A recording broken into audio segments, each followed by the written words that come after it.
ஞான விநாயகனே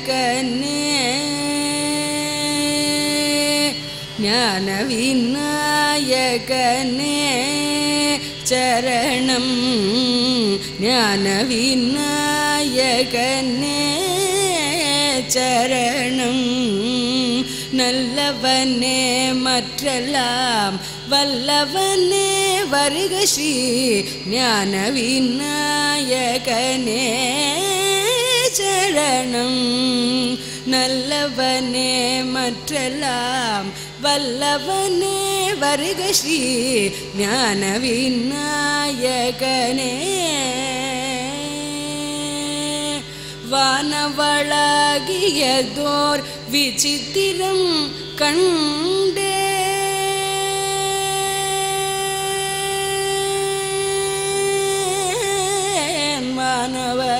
வானவளாகியதோர் விசித்திரம் கண்டேன் வானவளாகியதோர் விசித்திரம் கண்டேன் மன்னவனே மெய் பரமானந்தம் கொண்டேன் வானவளாகியதோர் விசித்திரம் கண்டேன் மன்னவனே மெய் பரமானந்தம் கொண்டேன் ஞான விநாயகனே சரணம்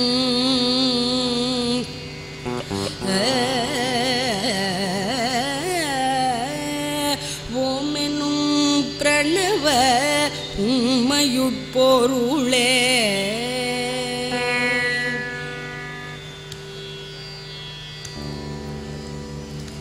ஓமெனும் பிரணவ உண்மையுட்பொருளே ஓதும் கம்பீர நாட்டை பாயன கருளே ஓமெனும் பிரணவ உண்மையுட்பொருளே ஓதும் கம்பீர நாட்டை பாயன கருளே சாமி சரவணன் சென் தமிழ் என கருளே சாமி சரவணன் சென் தமிழ் என கருளே சமரசம் எங்கும் அழகு தங்கும் ஜகமதில் எங்கும் புகழது மேவும் ஞான விநாயகனே சரணம் நல்லவனே மற்றெல்லாம் வல்லவனே வருக ஸ்ரீ ஞான விநாயகனே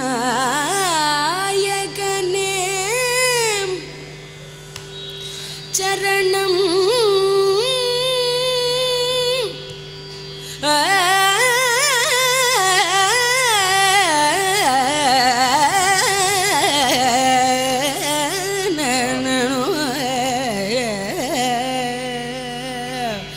சரணம்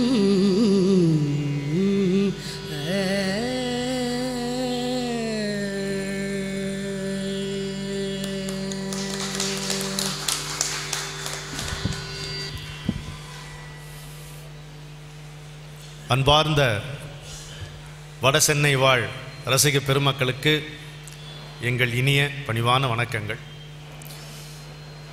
இதயத்திலிருந்து பொங்கி வருகின்ற பொங்கல் வாழ்த்துக்கள்.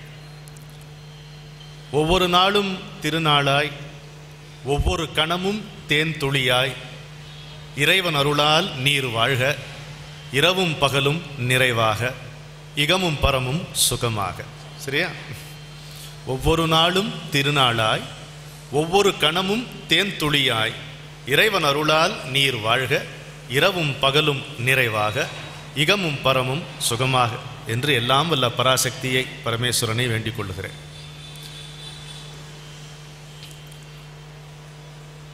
வடசென்னையினுடைய ரசிகத்தன்மையை பற்றி தென் சென்னை வாசிகள் அதிகமாக அறிந்திருக்கவில்லை என்பது எனக்கு வியப்பாக இருக்கிறது. இந்த உலகம் எந்த அளவுக்கு சுருங்கி வருகிறதோ, தொழில்நுட்பத்தால் எத்தனை சுருங்கி வந்தாலும் மனிதர்களுடைய மனமும் குறுகி வருகிறதோ என்று தோன்றுகிறது. உலகம் சுருங்கிவிட்டது, ஆனால் மனிதர்கள் மத்தியிலே இருக்கக்கூடிய நெருக்கம் கொஞ்சம் விலகி வருகிறதோ என்று தோன்றுகிறது. எங்கள் ஊரில், எங்களுக்கு திருநெல்வேலி, போயும் உன் பொண்ணு போய் வடக்கில் கட்டி கொடுத்தியம்பாங்க. வடக்குன்னா டெல்லி இல்லை, தஞ்சாவூர். அந்த அந்த மனப்பான்மை அறிவியல் தொழில்நுட்பம் மிகவும் வளர்ந்து கொண்டிருக்கின்ற இந்த நாளிலும் குறையவில்லையோ என்று தோன்றுகிறது. மனுஷன் தானே, எந்த டெக்னாலஜி வந்தாலும். ஆனால் இன்றைக்கு தென் சென்னையினுடைய முக்கியமான பிரதிநிதிகள் இங்கே வந்திருக்கிறார்கள். அதை உங்களுக்கு சொல்ல விரும்புகிறேன். ஒன்று, இயக்குனர் சிகரம் கே பாலச்சந்தருடைய நிழலாகவே விளங்கி வந்த, அவருடைய எல்லா திரைப்படங்களிலும் நடித்திருக்கிற, அவருடைய எல்லா நாடகங்களிலும் முக்கிய பொறுப்பு வகித்திருக்கிற கவிதாலயா கிருஷ்ணன் அவர்கள் வந்திருக்கிறார்கள். அவரை நம்முடைய வளமான கரவொலியால் வருக வருக என்று வரவேற்போம். ஒரு முறை அவர் எழுந்து நிற்கட்டும்.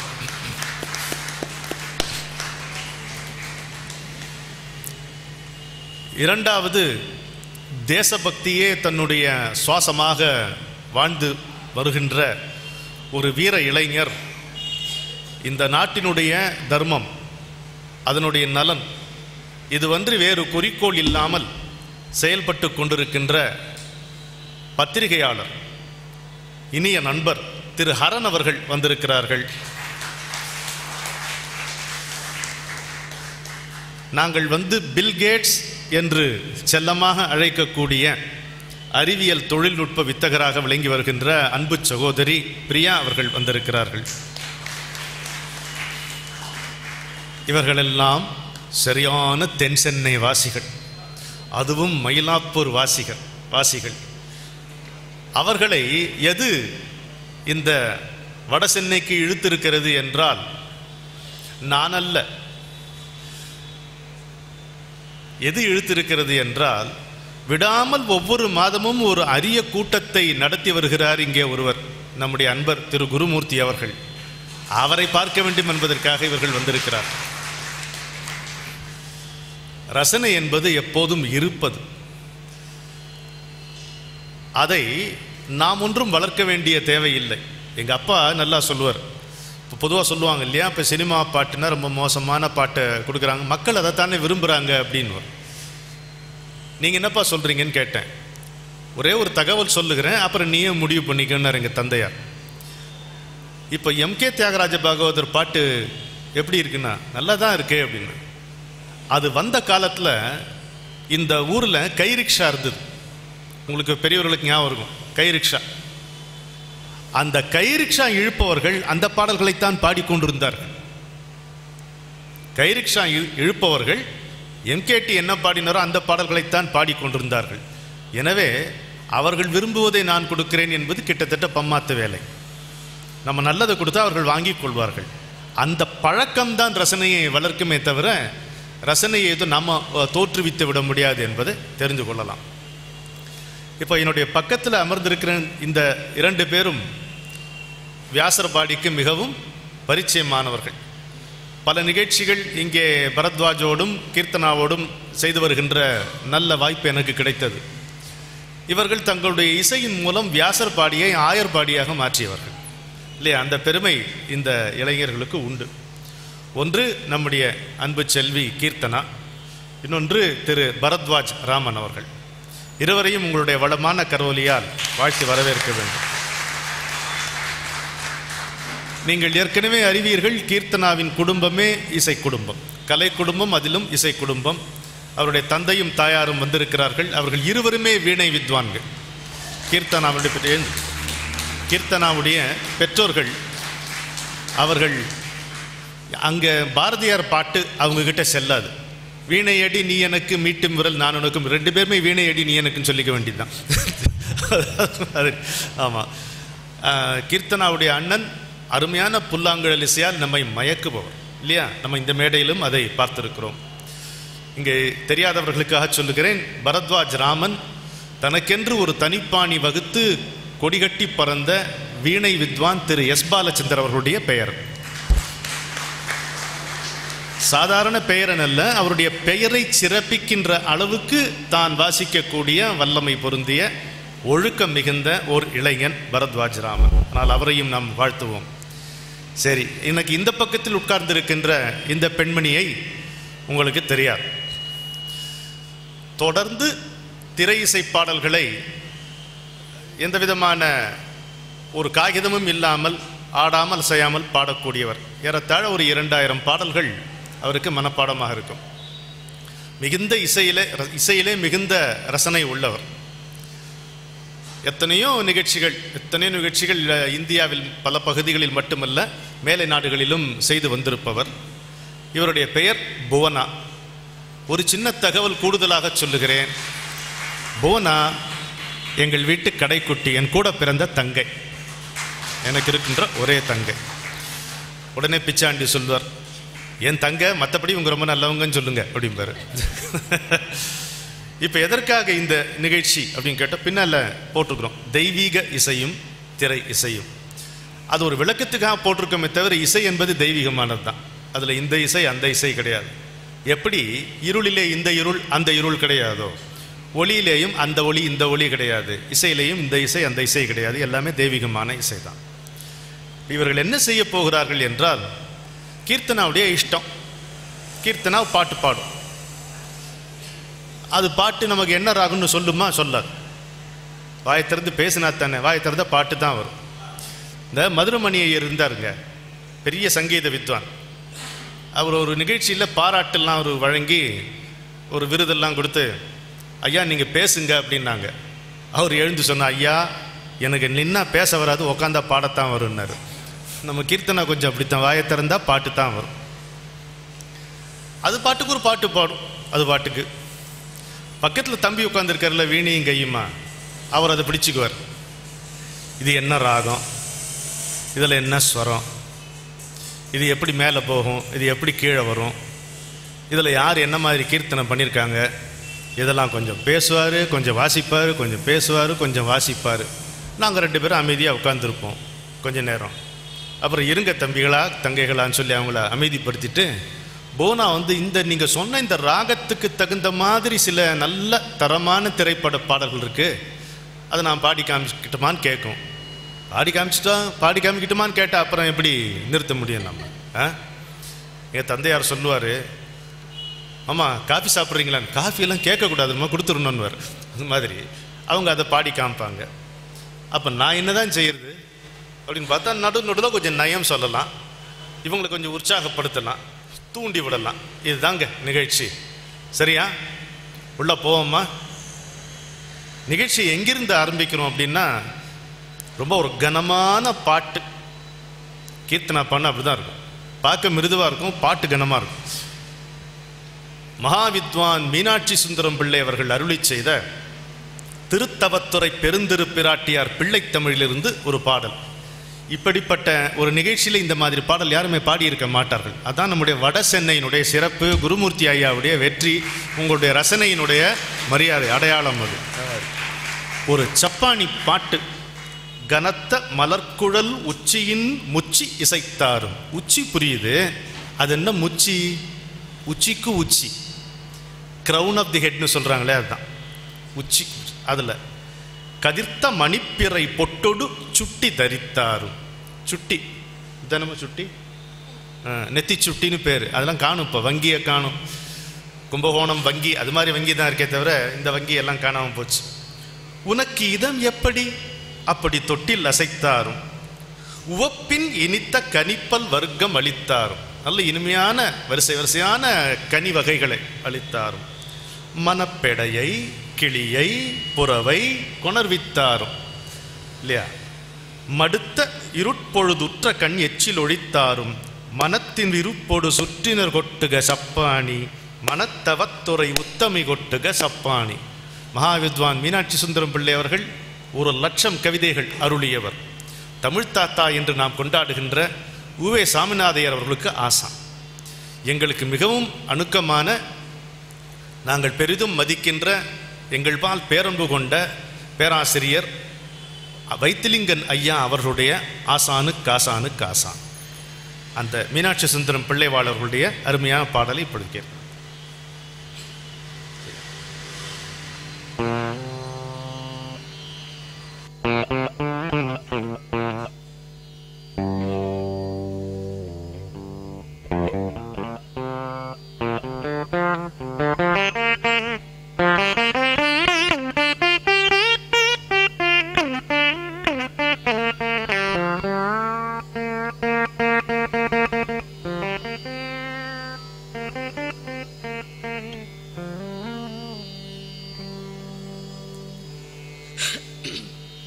கனத்த மலர் குழலுச்சின் முஞ்சி இசைத்தாரும் கனத்த மலர் குழலுச்சின் முஞ்சி இசைத்தாரும் கனத்த மலர் குழலுச்சின் முஞ்சி இசைத்தாரும் கதிர் தமணி பிறை பொட்டோடு சுட்டி தரேத்தாரும் கனத்த மலர் குழலுச்சின் முச்சி இசைத்தாரும் கதிர் தமணி பிறை பொட்டோடு சுட்டி தரேத்தாரும்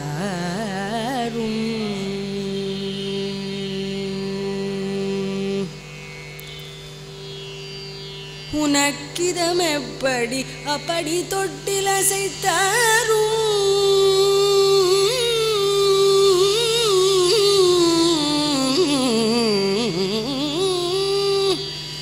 உனக்கிதம் எப்படி அப்படி தொட்டில் அசைத்தாரும் உனக்கிதம் எப்படி அப்படி தொட்டில் அசைத்தாரும் உவப்பில் இனித்த கனிப்பல் வருக்கமளித்தாரும் உனக்கிதம் எப்படி அப்படி தொட்டில் அசைத்தாரும் உவப்பில் இனித்த கனிப்பல் வருக்கம் அளித்தாரும்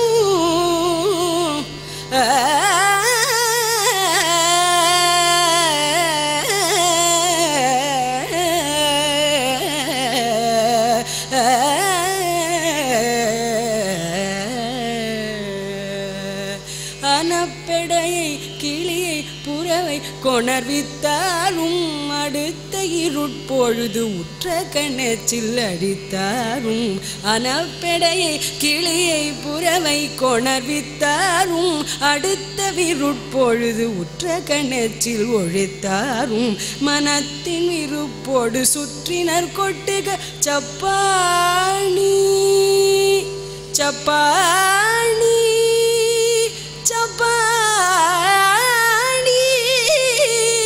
சப்பாணி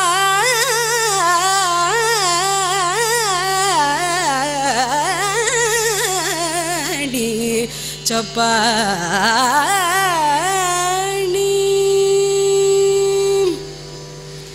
மனத்தின் இருப்போடு சுற்றினர் கொட்டுக சப்பாணி மனத்ததவத்துறை உத்தமி கொட்டுக சப்பாணி மனத்ததவத்துறை உத்தமி கொட்டுக சப்பாணி உத்தமி கொட்டுக சப்பாணி உத்தமி கொட்டுக சப்பாணி சப்பாணி உத்தமி கொட்டுக சப்பாணி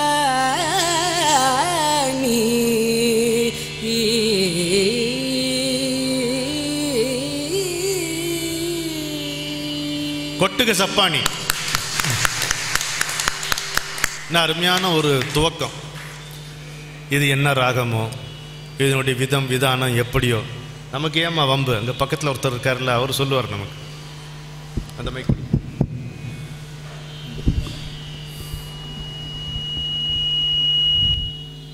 முதல்ல குருமூர்த்தி ஐயா அவருக்கு வணக்கம் சொல்லி ரொம்ப ரொம்ப நன்றி சொல்லணும், இந்த மாதிரி பெரிய பெரிய வாய்ப்பு கொடுத்ததுக்கு.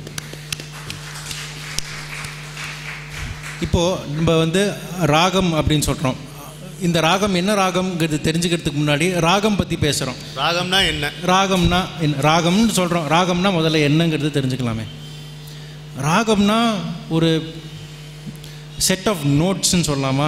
ஒரு நிறைய சின்ன சின்ன சின்ன ஸ்வரங்கள்லாம் சேர்ந்தது தான் ராகம் அப்படின்னு சொல்லலாம். ஆனால் அது ஒண்டி தான் ராகமா அப்படிங்கிற ஒரு கேள்வி வரும். அது மட்டும்தான் ராகங்கிறது கிடையாது. அப்புறம் ராகம்னா வேறு என்ன? ராகம்ங்கிறது அதுக்குன்னு ஒரு கிராமர் இருக்குது. இது இப்படி பாடினா அந்த ராகமாக இருக்கும், இது வேறு மாதிரி பாடினா வேறு ராகமாக வரத்துக்கு வாய்ப்பு இருக்குது அப்படின்னு ஒரு கிராமர். அந்த கிராமர் எப்படி வந்தது அப்படிங்கிறது பார்க்குறச்சே திருப்புகழ் எப்போ கம்போஸ் பண்ணாங்களோ, எப்போ ஏற்றினாங்களோ, அதுக்கு பல வருஷம் முன்னாடியிலேருந்தே வந்துட்டுருக்கு. ஆனால் அப்போ ராகம்னு அது கிடையாது, அது பண்ணுன்னு அப்போ சொல்லிகிட்டு இருந்தாங்க. பண்ணுக்கும் ராகத்துக்கும் வித்தியாசம் என்ன அப்படிங்கிறது நிறைய இருக்குது.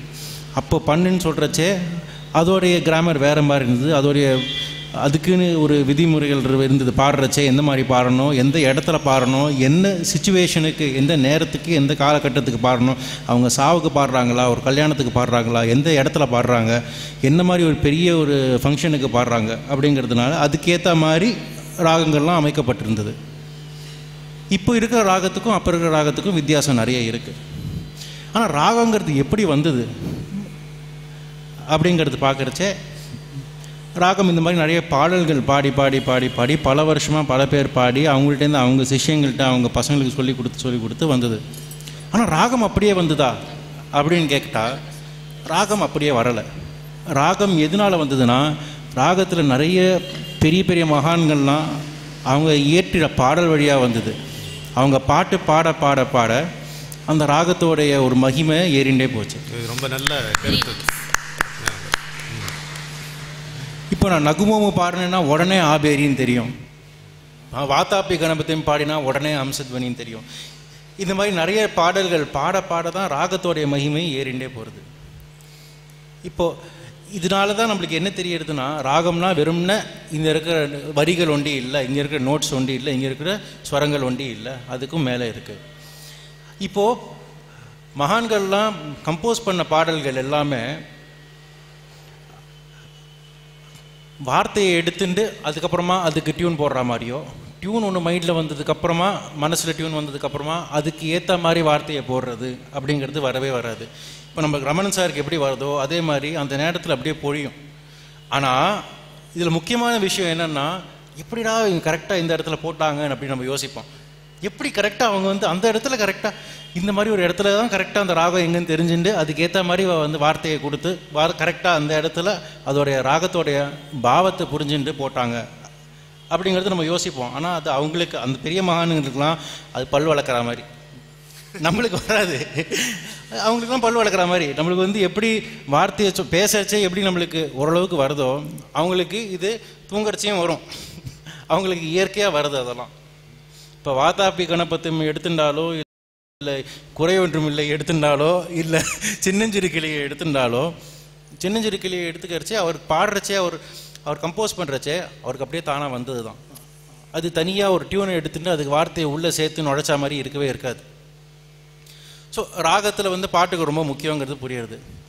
இதில் வேற என்ன இருக்குது ராகத்தில் அப்படின்னா, ராகத்துக்கு கரெக்டாக ரூல்ஸ் எல்லாம் இருக்குது நான் முன்னாடி சொன்ன மாதிரி.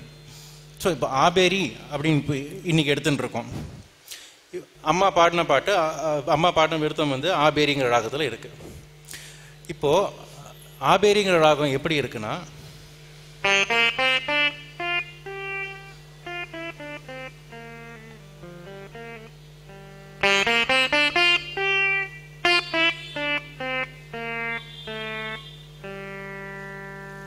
இதுதான் ஆபேரி.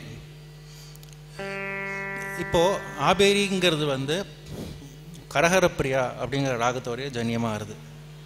கரஹரப்பிரியாங்கிறது என்னன்னா, அது ஒரு மேலகர்த்தா ராகம். உடனே மேலகர்த்தா ராகமா அப்படின்னா என்ன அப்படின்னு எல்லாரும் கேட்போம். மேலகர்த்தாவா அப்படின்னா என்ன? மேலகர்த்தா ராகம்னா ஒரு ராகத்தில் 7 ஸ்வரங்கள் போகிறச்சையும் மேலப்படி மாடிப்படி ஏறுறச்சையும் 7 ஸ்வரங்கள், மாடிப்படி கீழே இறங்குறச்சையும் 7 ஸ்வரங்கள் இருந்தால் அது ஒரு மேலகர்த்தா ராகம். இது இப்போ ஃபாலோ பண்ணுறது, இப்போ இருக்கிற எல்லா கலைஞரும் எல்லா வித்வான்களும் இப்போ ஃபாலோ பண்ணுறது மேலகர்த்தா ராகம்னா 7 ஸ்வரம் மேலே போகிறச்சே 7 ஸ்வரம் கீழே வரைச்சே இருக்கிறது தான் மேலகர்த்தா ராகம். மற்ற ராகம்லாம் அதுக்கு ஜன்னிய ராகம்னு சொல்லுவாங்க. ஜன்னிய ராகம்னா அதுலேருந்து உருவாகின ராகம். இது உண்மையாக பார்த்தா கிடையாது. இப்போ நானாக ஃபாலோ பண்ணுறதுக்கு புரியறதுக்கு எல்லாருக்கும் சௌரியமாக இருக்கிறதுக்காக அந்த மாதிரி நம்ம பண்ணுறது தான் மேலகர்த்தா ராகம், ஜன்னிய ராகம் அப்படின்னு. இது ஸோ ஆபேரிங்கிற ராகம் கரஹரப்பிரியாவோட ஜன்யமாக புரிஞ்சுட்டுருக்கோம். இப்போ ஆபேரியில் என்னெல்லாம் முக்கியமான அம்சம் அப்படின்னா, கரேச நேச கரேச, அந்த க இருக்கிற ஒரு அழகு. கமரி கமபனி தமாப கமபனி தமாபனி நிச நிச கக நிச கரே நிச நிதப மபனி சானிதப மகரு நிச கக நிசம. அந்த காவும் பாவும் கொடுக்குற விதம், அது எப்படி நம்ம யூஸ் பண்ணிக்கிறோம் அப்படிங்கிற, எப்படி அதை பயன்படுத்திக்கிறோம் அப்படிங்கிற விதத்தில் தான் ராகத்தோடைய முக்கிய அம்சம் வருது. இப்போது கீர்த்தனா மாடத்தில் ஒரு சின்ன விருத்தமோ பாட்டோ உங்களுக்கு எது முடியுமோ அதில் பாடுங்க.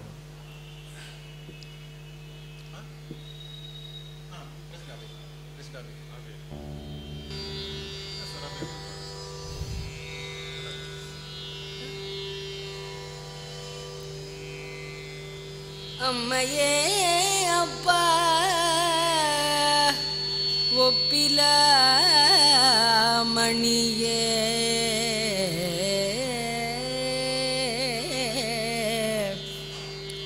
அம்மையே அப்பா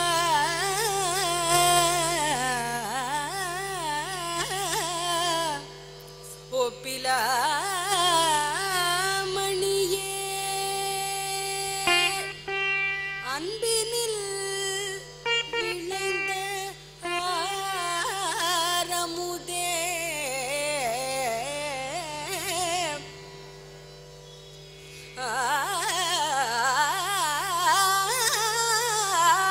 ஆரமுதே பொய்மையே பெருக்கி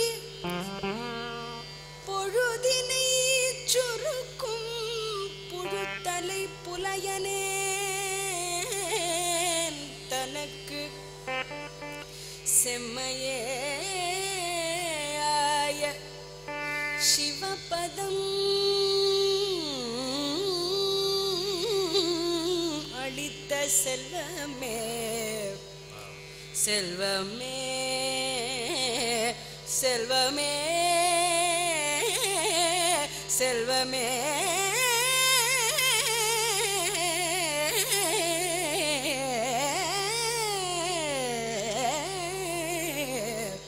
செல்வமே சிவபெருமானே இம்மையே உன்னை சிக்கென பிடித்தேன் சிவபெருமானே இம்மையே உன்னை சிக்கென பிடித்தேன் சிவபெருமானே எங்கெழுந்தருளுவது இனியே எங்கெழுந்து அருளுவது இனியே எங்கெழுந்து அருளுவது இனியே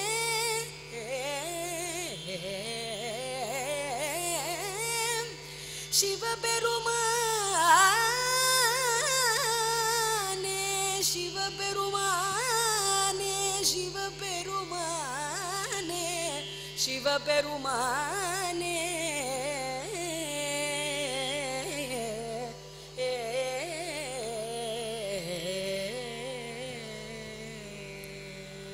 இப்படி பாடினா வேற எங்கம்மா போக முடியும்? இங்கே தான் இருக்க முடியும். பரத்வாஜ் வந்து ரொம்ப முக்கியமான ஒரு கருத்தை சொன்னார். ராகம் எப்படி உருவாச்சு அப்படின்னு பார்க்கும் பொழுது ராகத்திலேருந்து பாட்டு வரல, பாட்டிலேருந்து ராகம் வந்ததுன்னு சொல்றார். அது மகான்கள் வந்து வகுத்து கொடுத்த பாதை. அவருடைய மனம் வந்து இறைவனிடத்திலே தோய்ந்திருந்ததனால் அதனால் எழுந்த உணர்ச்சியால் அவர்கள் பாடும்போது அந்த பாட்டு பாடி பாடி பாடி ராகமானது. ஒரு அற்புதமான ஒரு தகவலை இந்த சொன்ன இளைஞருக்கு நம்முடைய மனமார்ந்த பாராட்டுகளை தெரிவித்து விடுது. பரத்வாஜ் இப்போ நீங்கள் இப்போ அந்த வாசிச்சு காமிச்சிங்க, இப்போ கீர்த்தனா பாடிங்க கேட்கும்போது எங்களுக்கு கேட்ட ஒரு பாட்டு ஞாபகம். இந்த தியாகராஜர் கீர்த்தனையில் ஒன்று ஒரு நகுமோமுன்னு ஒரு பாட்டு. நிச்சயமா அதுதானா இது? நகுமோமு பாட்டு. சரி, இது இது அந்த ராகம் தானான்னு கேட்குறேன் நான். ரொம்ப கஷ்டமான கேள்வி. நகுமோமு முதல்ல வாசிக்கிறேன். இது வில்லங்கமான கேள்வி. இது புசுக்கமான ஒரு கேள்வி.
பலே பலே பலே பலே பலே. இந்த உலகத்தை எல்லாம் காத்து ரட்சிக்கிற மந்திர மலையை உன்னுடைய முதுகுல சுமந்த உன்னை என்னை காப்பாத்துறது உனக்கு ஏன் அவ்வளோ சிரமமா இருக்குதுன்னு தியாகராஜர் கேட்குறாரு. என்னை காப்பாத்துறது அவ்வளோ பெரிய சிரமமா? அந்த கருடன்ல ஏறி நான் இருக்கக்கூடிய இந்த உலகத்தில் வந்து என்னை காப்பதற்கு உனக்கு என்ன அவ்வளோ கஷ்டம் அப்படிங்கிறார். இதில் ஒரு யோக குறிப்பு இருக்கு. அந்த ககராஜு வருது பார்த்தீங்களா, அவ்வளவு தொலைவான்னு கேட்குறார். அங்கேருந்து இங்கே நீ வருவதற்கு அவ்வளவு தொலைவு இருக்கிறதான். அது எதை குறிப்பிடுகிறார் என்றால், யோகத்தில் மணிப்பூரகத்திலிருந்து அநாகதத்துக்கு வருவது தான் ரொம்ப சிரமமான காரியம். யோகத்தில் மணிப்பூரக சக்கரத்திலிருந்து அநாகத சக்கரத்துக்கு வருவது தான் ரொம்ப சிரமமான காரியம். எல்லாருடைய இந்த கட்டை விரல் இந்த முதல் பகுதியில் இது 10 அங்குலம், இதுதான் அங்குலம் சொல்றது. இது 10 அங்குலம் தான் இருக்கு எல்லாருக்கும், அவருடைய மணிப்பூரகத்திலேருந்து இந்த அநாகதம் வரைக்கும். ஆனால் இருக்கிறதுலையே கடக்கக்கூடிய மிக கடினமான தொலைவு, ரொம்ப நேரம் எடுக்கக்கூடிய தொலைவு இதுதான். இதுதான் தியாகையர் இதில் வைக்கிறார். ஒரு சங்கீதத்தில் ஒரு சாதாரண வரிகளில் மிகப்பெரிய யோக தத்துவத்தை அவர் கொடுத்துருக்கிறார். போனா இப்போ சினிமா சங்கீதம் அப்படின்னு எடுத்துட்டோம்னா, இப்போ எங்களை மாதிரி இசை படிக்காதவங்க, இசை முறையாக பயிலாதவங்களுக்கு இந்த பாட்டு இந்த ராகம் அப்படின்னு எங்களுக்கு தெரியாது. ஆனால் ஏதாவது ஒரு கர்நாடக கீர்த்தனையை கேட்குறப்போ அந்த பாட்டு சாயல்ல எனக்கு தெரிஞ்ச ஒரு சினிமா பாட்டு இருக்கு அப்படின்னு சொல்லி அதை ரிலேட் பண்ணி தான் ராகம் அப்படிங்கிறத எங்களை மாதிரி ஆட்கள்லாம் நாங்கள் கண்டுபிடிப்போம். இப்போ பரத்வாஜ் சொன்னபடி பார்த்தோன்னா ஆபேரி அப்படின்னு என்கிட்ட சொன்னார். பட் நான் வந்து இந்த பாட்டு கீர்த்தனா பாடினதும் பரத்வாஜத்தையும் கேட்குறப்போ எனக்கு ஒரு பாட்டு ஞாபகத்துக்கு வருது. ஆனால் அந்த பாட்டை நான் குறிப்பிட்டு ஒருத்தர்கிட்ட கேட்டப்போ அது பீம் பிளாஸ் அப்படின்னு சொன்னாங்க என்கிட்ட. பீம் பிளாஸ் இது ஒரு வில்லங்கமான கேள்வி. ஏன்னா பீம் பிளாஸ் அப்படிங்கிறது வந்து ஒரு ஹிந்துஸ்தானி ராகம். பீம் பிளாஸ்னு கர்நாடகிலையும் இருக்கு, ஹிந்துஸ்தானிலையும் இருக்கு. பீம் பிளாஸ்ங்கிறது கர்நாடக தேவகாந்தாரி. கர்நாடக தேவகாந்தாரி தான் பீம் பிளாஸ் நம்ம கர்நாடக இசையில். அது வந்து ஹிந்துஸ்தானியில் வந்து பீம் பிளாசி அப்படின்னு சொல்லுவாள். பீம் பிளாஸுக்கும் கர்நாடக தேவகாந்தாரிக்கும் வித்தியாசம் என்னங்கிறது முதல்ல சொல்லிடுறேன்.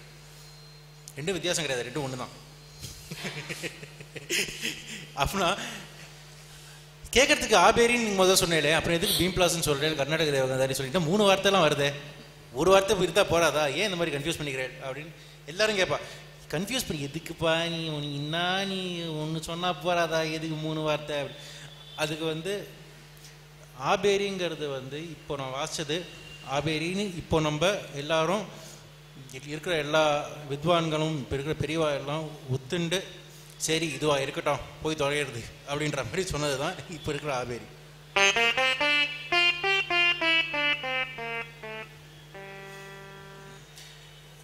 இது இந்த பாட்டை நம்ம எடுத்துட்டோம்னா நகுமோமோ இந்த பாடலில் ராமருடைய சிலை வந்து தொலைஞ்சு போயிடுறது. தியாகராஜர் வருத்தத்துலேயும் அதோடைய தொலைஞ்சு போயிடுதேன்ற கஷ்டத்தில் வந்து அவர் வந்து பாடுறார். நகு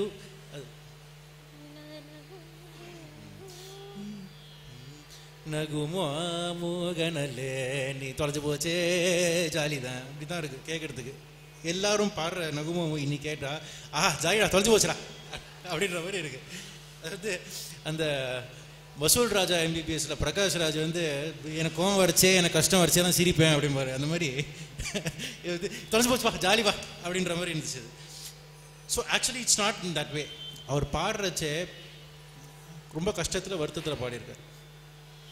ஸோ நகுமமும் அப்போ பாடுறச்சே இந்த மாதிரி ஒரு அமைக்கப்பட்ட ராகத்தில் போட்டிருக்கிறதுக்கு வாய்ப்பு ரொம்ப கஷ்டம். ஸோ அப்போ ஆபேரி எப்படி இருந்ததுன்னா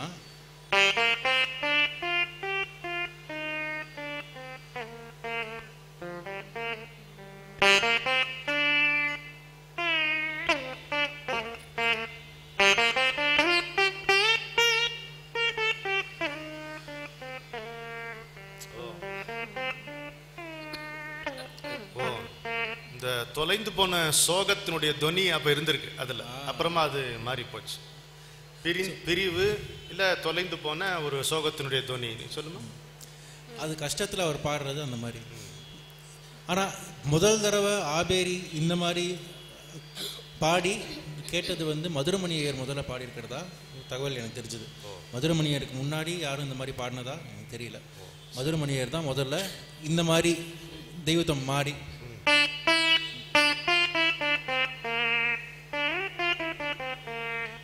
அவர் முதல்ல பாடினதாகவும், அதுக்கப்புறமா மற்றவங்களும் அது நல்லா இருக்குது கேட்கறதுக்கு, இன்னும் கொஞ்சம் உற்சாகமாக இருக்குது கேட்கறதுக்கு, இது வந்து ரொம்ப சோகமாக இருக்குது அப்படின்னு சொல்லிட்டு மாற்றி. இன்றைக்கு ஆபேரின்னு சொல்லும் பொழுது அதில் ஒரு உற்சாக துவனி இருக்கிறது. அன்றைக்கு ஆபேரி வாசிக்கும் பொழுது உருக்கத்தினுடைய துவனி இருந்தது என்பதை விளக்கி காட்டின பரத்வாஜ் சொன்ன தகவலுக்கு நன்றி. இப்போ இந்த ராகத்துல இப்ப நான் கேட்ட வரைக்கும் இந்த ராகத்துல ஒரு ரொம்ப ரொம்ப அருமையான ஒரு சினிமா பாடல் இருக்கு, பழைய பாட்டு ஒன்று இருக்கு. அஃப்கோர்ஸ் சினிமா பாட்டு அப்படின்னு எடுத்துட்டோம்னா ராகம் பியூரா இருக்காது, சுத்தமா அதே ஸ்வரங்கள் அதே கொஞ்சம் அப்படி சௌகரியத்துக்கு விலகி கொஞ்சம் இருக்கும். ஆனா மொத்தமா பாக்குறப்போ அந்த பேட்டர்ன் படி பார்த்தா இது இந்த ராகத்தோட சாயல் முக்காவாசி. ஜி ராமநாதன் அவர்கள்ல இருந்து ஆரம்பிச்சு விஸ்வநாதன் ராமமூர்த்தி இளையராஜா வரைக்கும் நல்ல சுத்தமாவும் ராகங்களை ஹேண்டில் பண்ணியிருக்காங்க. கொஞ்சம் அப்படி வளைஞ்சு ஒன்னு ரெண்டு மிக்ஸ் ஆகியும் ராகங்களை ஹேண்டில் பண்ணியிருக்காங்க. அது கொஞ்சம் காமிங்களேன். கரெக்ட். அப்படியே எனக்கு பார்க்குறப்போ எனக்கு ரொம்ப ஒரு கிளாசிக் சாங் ஒன்று ஞாபகத்துக்கு வருது. விஸ்வநாதன் ராமமூர்த்தி அவர்களுடைய இசையில் காலத்தால் எனக்கு தெரிஞ்சு இந்த பாட்டு வந்து எத்தனை வருஷம் இருக்கும் அப்படின்னு யோசிச்சு பார்த்தா 60 வருஷம் இருக்குமா இருக்கும். ஆனால் அந்த 60 வருஷத்தையும் இன்னிக்கும் அந்த பாட்டை கேட்டால் கண்ணில் தண்ணி வராமல் இருக்காது. அந்த அளவுக்கு அதாவது அது ஒரு கூட்டு முயற்சி சினிமாவில். அதுதான் ஒரு இசைக்கு வந்து பாட்டும் பாடுறவங்களுடைய இதுவும் என்ஹான்ஸ் பண்ணணும், எழுதுறவங்களுடைய கவிதைகளும். இப்போ நம்ம கண்ணதாசன் அப்படின்னு எடுத்துட்டு இருக்கிறதுனால இந்த பாட்டு ஒரு பானை சோற்றுக்கு ஒரு சோறு பதம்ங்கிற மாதிரி கண்ணதாசன் யாரு, விஸ்வநாதன் ராமமூர்த்தி யாரு, பி சுஷீலா டிஎம்எஸ் யாரு அப்படிங்கிறதுக்கு இந்த பாட்டு கண்டிப்பா உங்க எல்லாருக்குமே இந்த பாட்டு தெரிஞ்சிருக்கும். எந்த ஏஜா இருந்தாலும் இந்த பாட்டு கண்டிப்பா தெரிஞ்சிருக்கும். ரமணன் நான் 2 பேரும் சேர்ந்து அந்த பாடலை உங்களுக்கு வழங்குறோம். இந்த பாட்டு தெரியாதவங்க இங்க இல்லைன்னு என்னுடைய அபிப்பிராயம். பார்ப்போம்.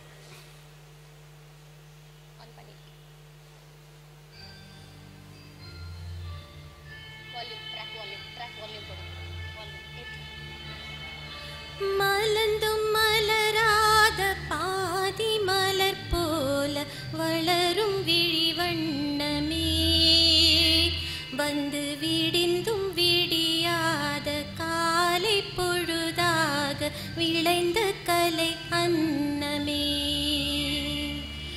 நதியில் விளையாடி கொடியில் தலை சீவி நடந்த இளம் தென்றலே, வளர்பொதிகை மலை தோன்றி மதுரை நகர் கண்டு பொலிந்த தமிழ் மன்றமே.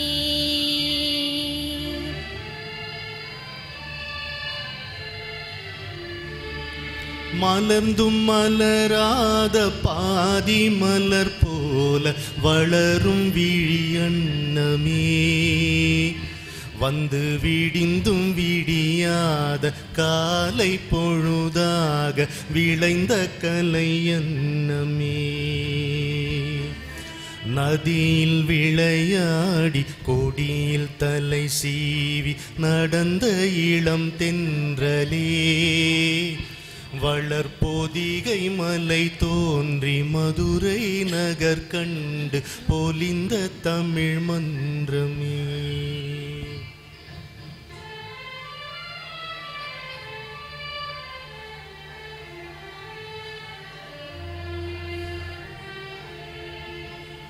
யானை படை கொண்டு சேனை பலவென்று ஆள பிறந்தாயடா, புவியாள பிறந்தாயடா, அத்தை மகளை மனம் கொண்டு இளமை வழி கண்டு வாழ பிறந்தாயடா, வாழ பிறந்தாயடா, அத்தை மகளை மனம் கொண்டு இளமை வழி கண்டு, அத்தை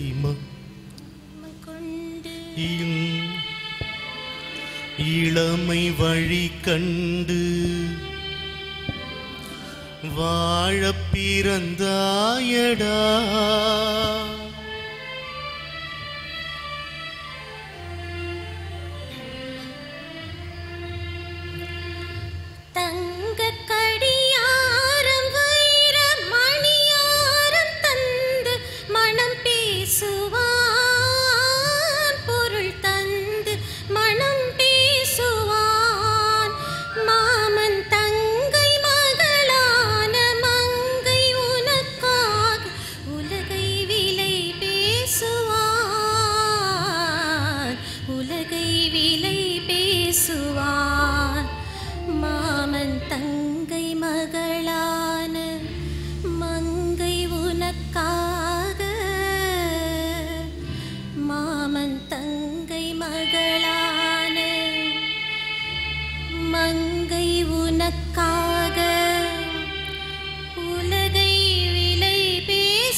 நதியில் விளையாடி கொடியில் தலை சீவி நடந்த இளம் தென்றலே, வளர்பொதிகை மலை தோன்றி மதுரை நகர் கண்டு பொலிந்த தமிழ் மன்றமே.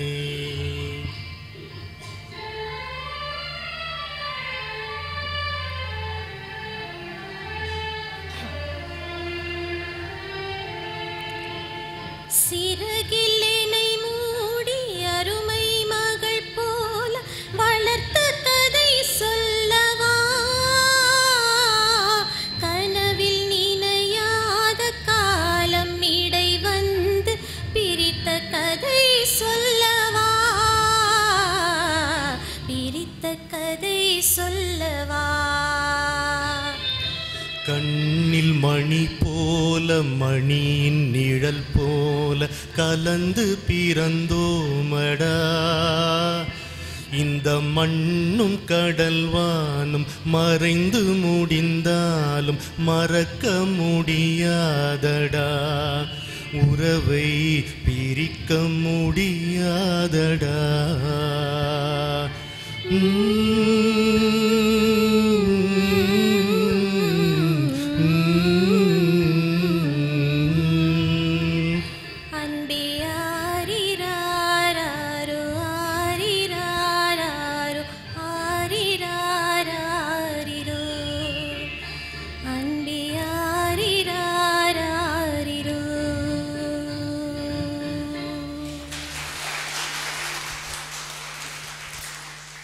அன்பர்களே, இது மாதிரி ஒரு நல்ல கவிதை, ஒரு அண்ணன் தங்கை உறவை சொல்லுகின்ற பாடலை கேட்டு எவ்வளவு நாள் ஆச்சு. சிவாஜி கணேசன் சொன்னார் இந்த பாட்டு கேட்டு, நதியில் விளையாடி கொடியில் தலை வீசி நடந்த இளந்தென்றலே. இது இந்த தலைமுறையின் ஒப்பற்ற கற்பனை, இந்த தலைமுறையின் ஒப்பற்ற கற்பனை என்று நடிகர் திலகம் சிவாஜி கணேசன் இந்த பாடலை வியந்து பாராட்டினார். யார் தான் பாராட்ட மாட்டாங்க. எனக்கு இன்னும் ஒரு குறிப்பு என்னன்னா, நானும் என்னுடைய தங்கையும் மேடையில் அமர்ந்து நிகழ்ச்சி செய்வது என்பது முதல் முறை. இது அந்த முதல் முறை நாங்கள் ஆராய்ந்து தேர்ந்தெடுக்காமல் அதுவாகவே தேர்ந்தெடுத்து கொண்ட பாட்டு இது. இந்த பீம்ப்ளாஸ் ராகத்தினுடைய சொல்லுமா இல்ல என்னன்னா, இந்த ராகத்துல நிறைய பாடல்கள் இருக்கு. ஆனா கண்ணதாசன் அப்படின்னு நாம தேடி எடுக்கிறப்போ கிடைச்ச ஃபர்ஸ்ட் சாங் இதுதான். ரொம்ப லிமிட்டேஷன் இருந்தது, அதனால தானா அமைஞ்சது தான் இது. இது வந்து ஒரு பரிசோதனை முயற்சி தான், ஒரு எக்ஸ்பெரிமெண்டல் ப்ரோக்ராம். இதை நிகழ்த்துவதற்கு இடம் கொடுத்த உங்கள் இதயங்களுக்கும் இதை ஏற்பாடு செய்த குருமூர்த்தி ஐயா அவர்களுக்கும் உங்களுடைய சிறப்பான நன்றியை தெரிவித்துக் கொண்டு, இதே ராகத்தில் இன்னொரு பாடலை கொஞ்சம் விரைவாக பார்க்கலாமா?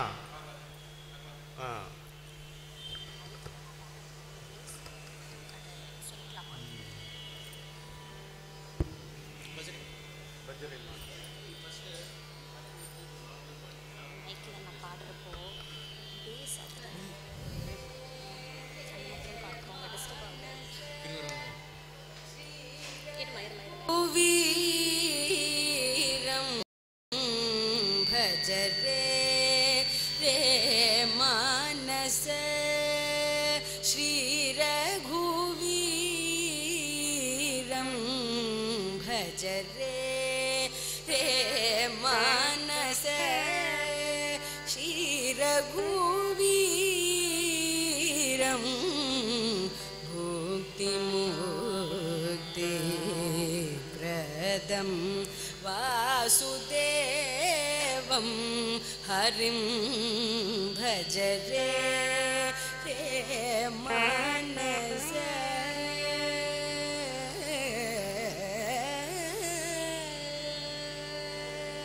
भज रे मानस.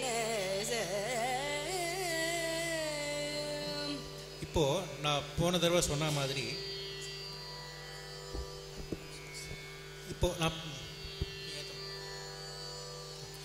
நான் போன தடவை சொன்ன மாதிரி ஆபேரி இப்போ நம்ம பாடிட்டு இருக்கிற ஆபேரி முன்னாடி இருந்த ஆபேரி இன்னும் வேற மாதிரி அப்படின்னு சொன்னேன்.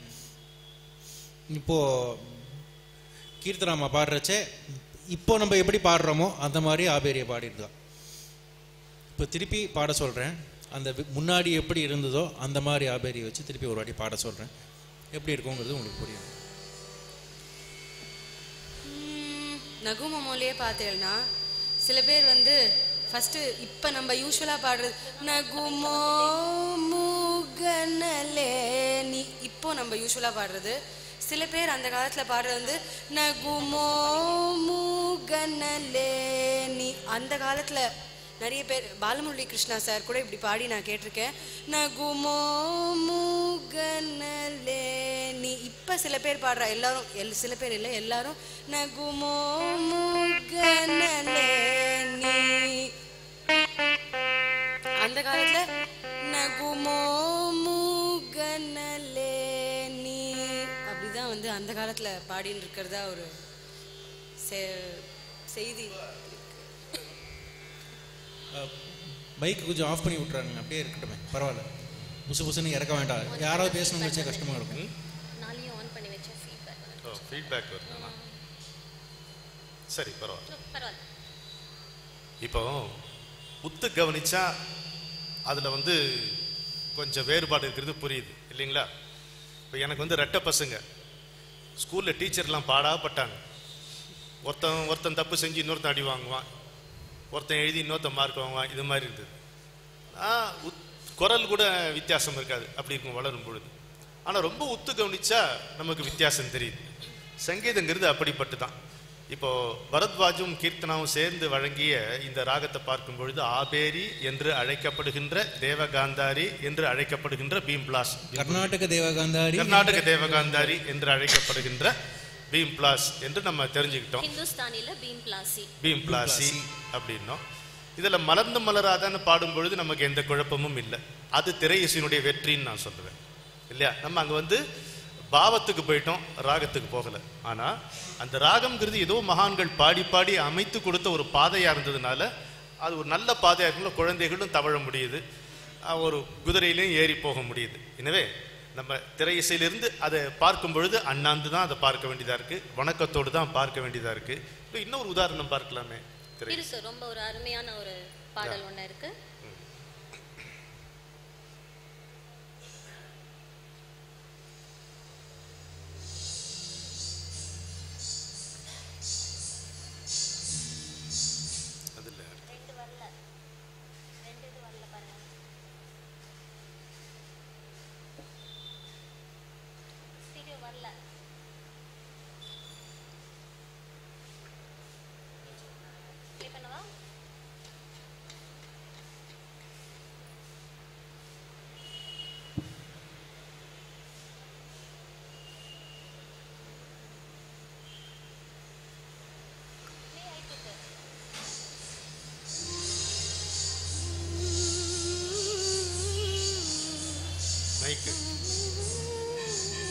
நஞ்சிரு வயதில் எனக்கோர் சித்திரம் தோணுதடி, மின்னல் விழுந்தது போல் எதையோ பேசவும் தோணுதடி, செல்லம்மா பேசவும் தோணுதடி. சின்னஞ்சிறு வயதில் எனக்கோர் சித்திரம் தோணுதடி, பின்னல் விழுந்தது போல் எதையோ பேசவும் சப்போர்ட்டால அது இல்லாமல் வி வில் டூ, அது இல்லாமலே பாடிடலாம் ஸ்டீரியோ சப்போர்ட்டால. சின்னஞ்சிறு வயதில் எனக்கோர் சித்திரம் தோணுதடி, மின்னல் விழுந்தது போல் எதையோ பேசவும் தோணுதடி, செல்லம்மா பேசவும் தோணுதடி. இந்த மின்னல் பின்னல் டிஃபரன்ஸ் சொன்ன நேத்து. இந்த மைக் கொடுக்குறீங்களா? இது சில பேர் பின்னல்னு பாருங்க, பின்னல் மின்னல். ஒரு சொல் விழுறது வந்து பின்னலா விழாது, மின்னலா தான் விழும் இல்லையா? கண்ணதாசன் தேர்ந்தெடுத்திருக்கிற சொல்லு சின்னஞ்சிறு வயதில் எனக்கோர் சித்திரம் தோணுது அப்படிங்கிறார். என்னுடைய சின்னஞ்சிறு வயதில் நடந்த சித்திரம் அப்படின்னு அதை எடுத்துக்கலாம். அதை இன்று நினைக்கும் பொழுது நான் சின்னஞ்சிறு குழந்தையாகிறேன் என்பதையும் எடுத்துக்கொள்ளலாம். அதான் கவிஞர், இதுக்கு பேர் தான் மின்னல் விழுந்தது போல். அதாவது யோசிச்சு எழுதக்கூடிய சொற்கள் அல்ல, வந்து விழுந்த சொற்கள் மின்னல், மின்னல் சொற்கள். அதற்கு இப்பொழுது நமக்கு கிடைக்கக்கூடிய விளக்கம் இது. இங்கிருந்து நான் என்னுடைய சின்னஞ்சிறு வயசில் இருக்கக்கூடிய ஒரு சித்திரம்னா ஒரு வாழ்க்கையினுடைய ஒரு நிகழ்ச்சியினுடைய ஒரு காட்சியை பார்க்குறேன். அதை பார்க்கும்பொழுது நானே திரும்ப சின்ன குழந்தையாகி விடுகிறேன். ஒன்றை ஒன்று பாதிக்கிறது என்பது அவ்வளோ அழகாக இதில் சொல்லியிருக்கிறார். செட் பண்ணியிருக்காங்க, திருப்பி பாடலாமா? பாடலாமே. அதுலயே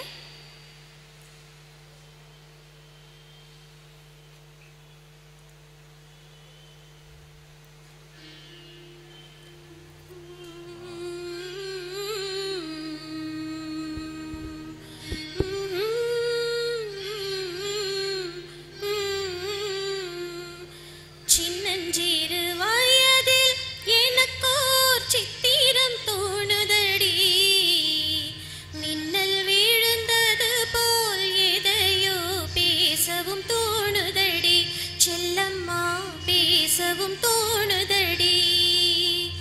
சின்னஞ்சிறு வயதில் எனக்கோர் சித்திரம் தோணுதடி, மின்னல் விழுந்தது போல் எதையோ பேசவும் தோணுதடி, செல்லம்மா பேசவும் தோணுதடி.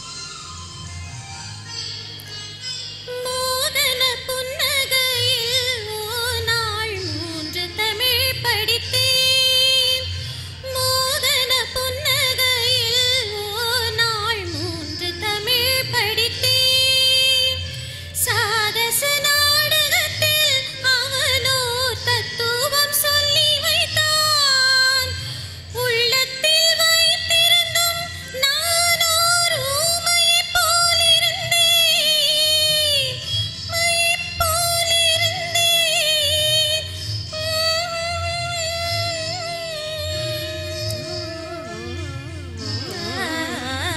கள்ளத்தனம் என்னடி எனக்கோர் காவியம் சொல்லுகிறாய், சின்னஞ்சிறு சின்னஞ்சிறு வயதில் எனக்கோர் சித்திரம் தோணுதடி, மின்னல் விழுந்தது போல் எதையோ பேசவும் தோணுதடி, செல்லம்மா பேசவும் தோணுதடி.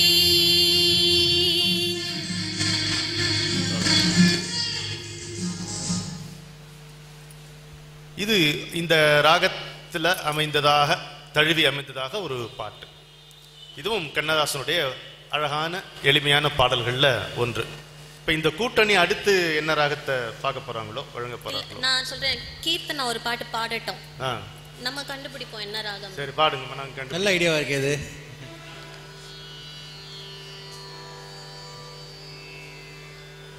விளையாட இது நேரமா, விளையாட இது நேரமா, முருகா விளையாட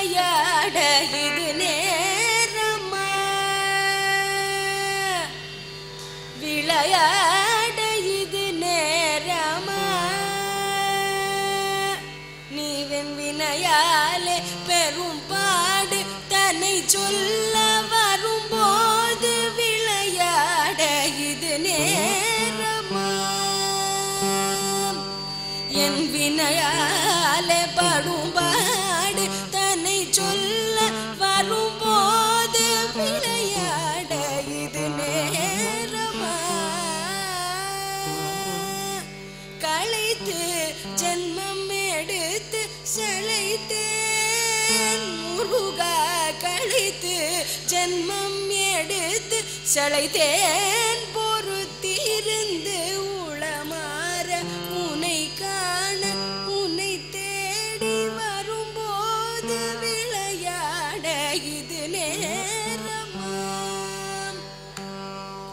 நீ புரியாத புதிரோ முருகையா முருகையா புரியாத புதிரோ நீ அறியாத கலையோ பரிகாசமோ என் மேல் பரிதாபமில்லையோ விரித்தோகை மயில் மீது வருவாய் என்றெதிர்பார்த்து விரித்தோகை மயில் மீது வருவாய் என்றெதிர்பார்த்து வழி மேலே விழி வைத்து வழி பார்த்து வரும்போது விளையாட இது நேரமா வழி மேலே விழி வைத்து வழி பார்த்து வரும்போது விளையாட இது நேரமா என் வினையாலே படும் பாடு தன்னை சொல்ல வரும்போது விளையாட இது நேரமா ஓடி விளையாட இது நேரமா மறைந்து விளையாட இது நேரமா முருகா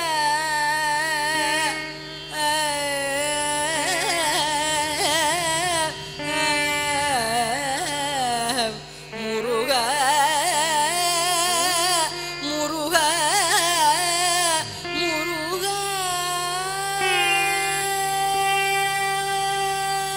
பலே இப்போ கீர்த்தனா இந்த பாடலை பாடும் பொழுது என் மனத்தில் எழுந்த எண்ணத்தை உங்களுக்கு பகிர்ந்து கொள்கிறேன். இந்த பாட்டு நம்மளை உருக்கிச்சில்ல இல்லையா? அந்த அந்த பாடின விதம் பக்தியோட, இந்த குழந்தை எப்பவும் பக்தியோட பாடும்.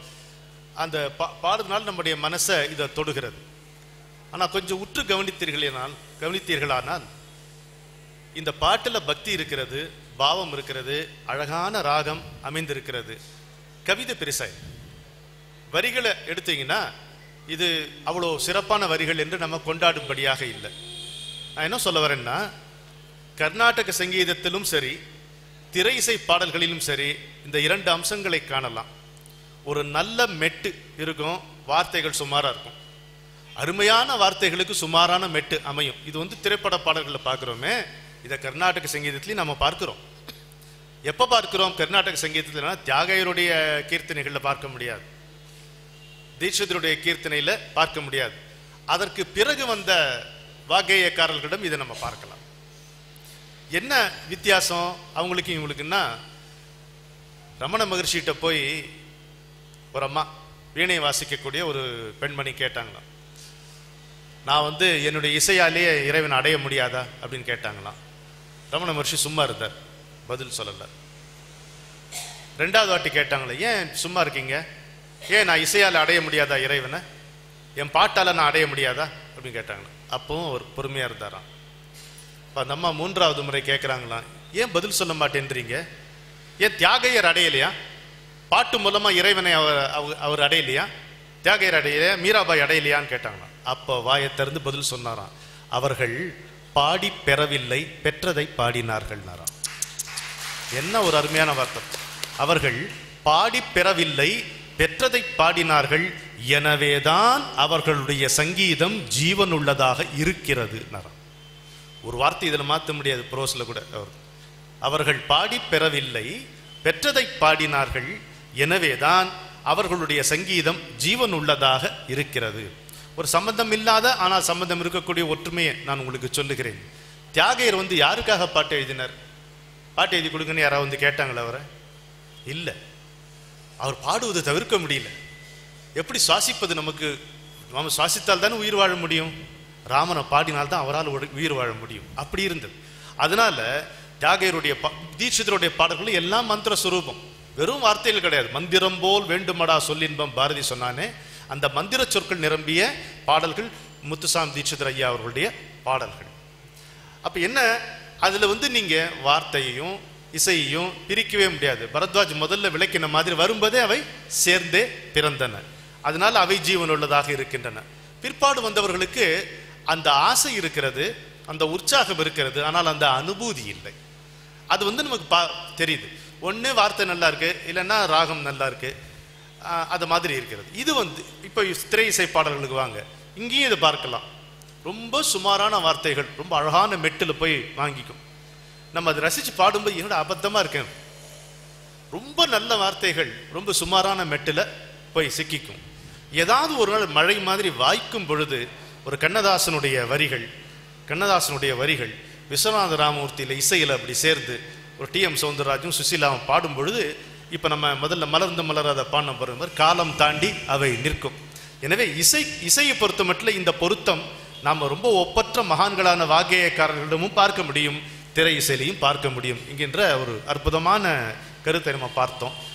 இப்போ ராகம் பேர் தெரியலையா எங்களுக்கு? இப்போ நீங்க விளையாட இது நேரமா எங்களுக்கு கூட விளையாடிட்டு இருக்கீங்க, நீங்க சொல்லுங்க ராகத்தை.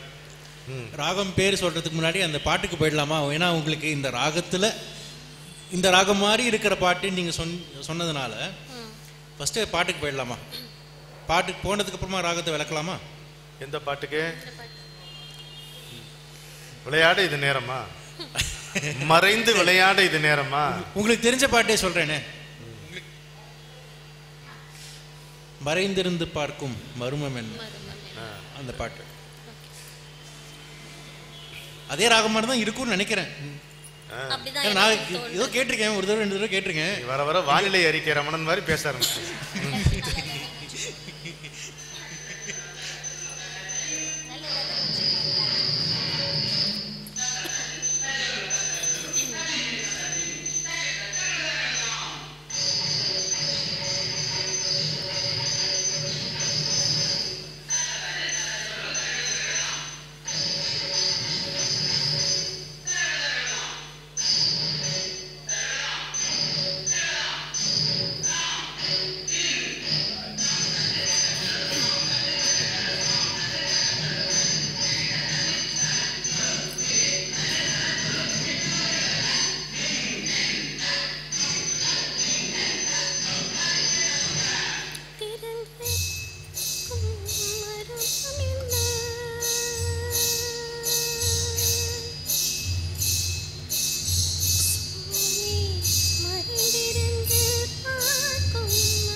ஒலிபெருக்கி ஒத்துழைக்கல இதுக்கு, அதனால இந்த பாட்டை இதோடு நிறுத்திக்கலாம்.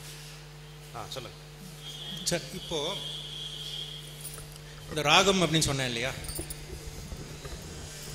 இது என்ன ராகம் அப்படின்னா சண்முக பிரியா அப்படின்ற ராகத்தில் இந்த பாட்டு அமைஞ்சிருக்கு. மறைந்திருந்து பார்க்கும் மர்மம் என்ன அப்படிங்கிறது சண்முக பிரியா அப்படிங்கிற.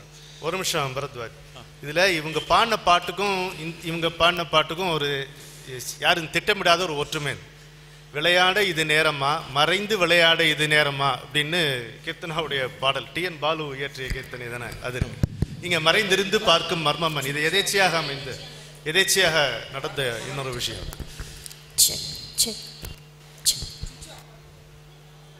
பண்ணலைங்க, நமக்கு தெரியாதா?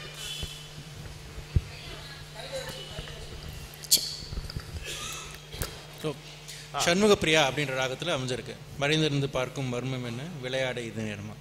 சண்முக பிரியாங்கிற ராகம் வந்து நான் மேலக்கர்த்தா ராகம் ஜன்னிய ராகம் அப்படின்னு சொன்னேன் இல்லையா. மேலக்கர்த்தா ராகத்தில் வந்து 7 படி ஏறணும், 7 படி இறங்கணும், அப்போ தான் அந்த 7 ஸ்வரம் இருந்தால் தான் அது மேலக்கர்த்தா ராகம் அப்படின்னு சொல்கிறதுல சண்முக பிரியாங்கிறது ஒரு மேலக்கர்த்தா ராகம்.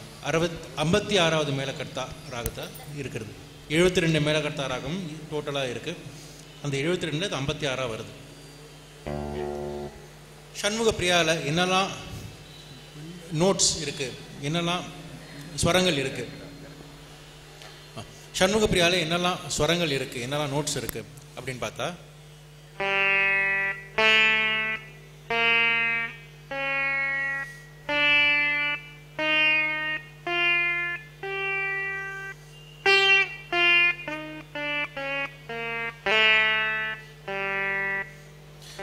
இதில் முக்கியமான அம்சம், இந்த ராகத்தில் முக்கியமான அம்சம் வந்து இந்த தெய்வத்தம் நிஷாதம் உடைய காம்பினேஷன்.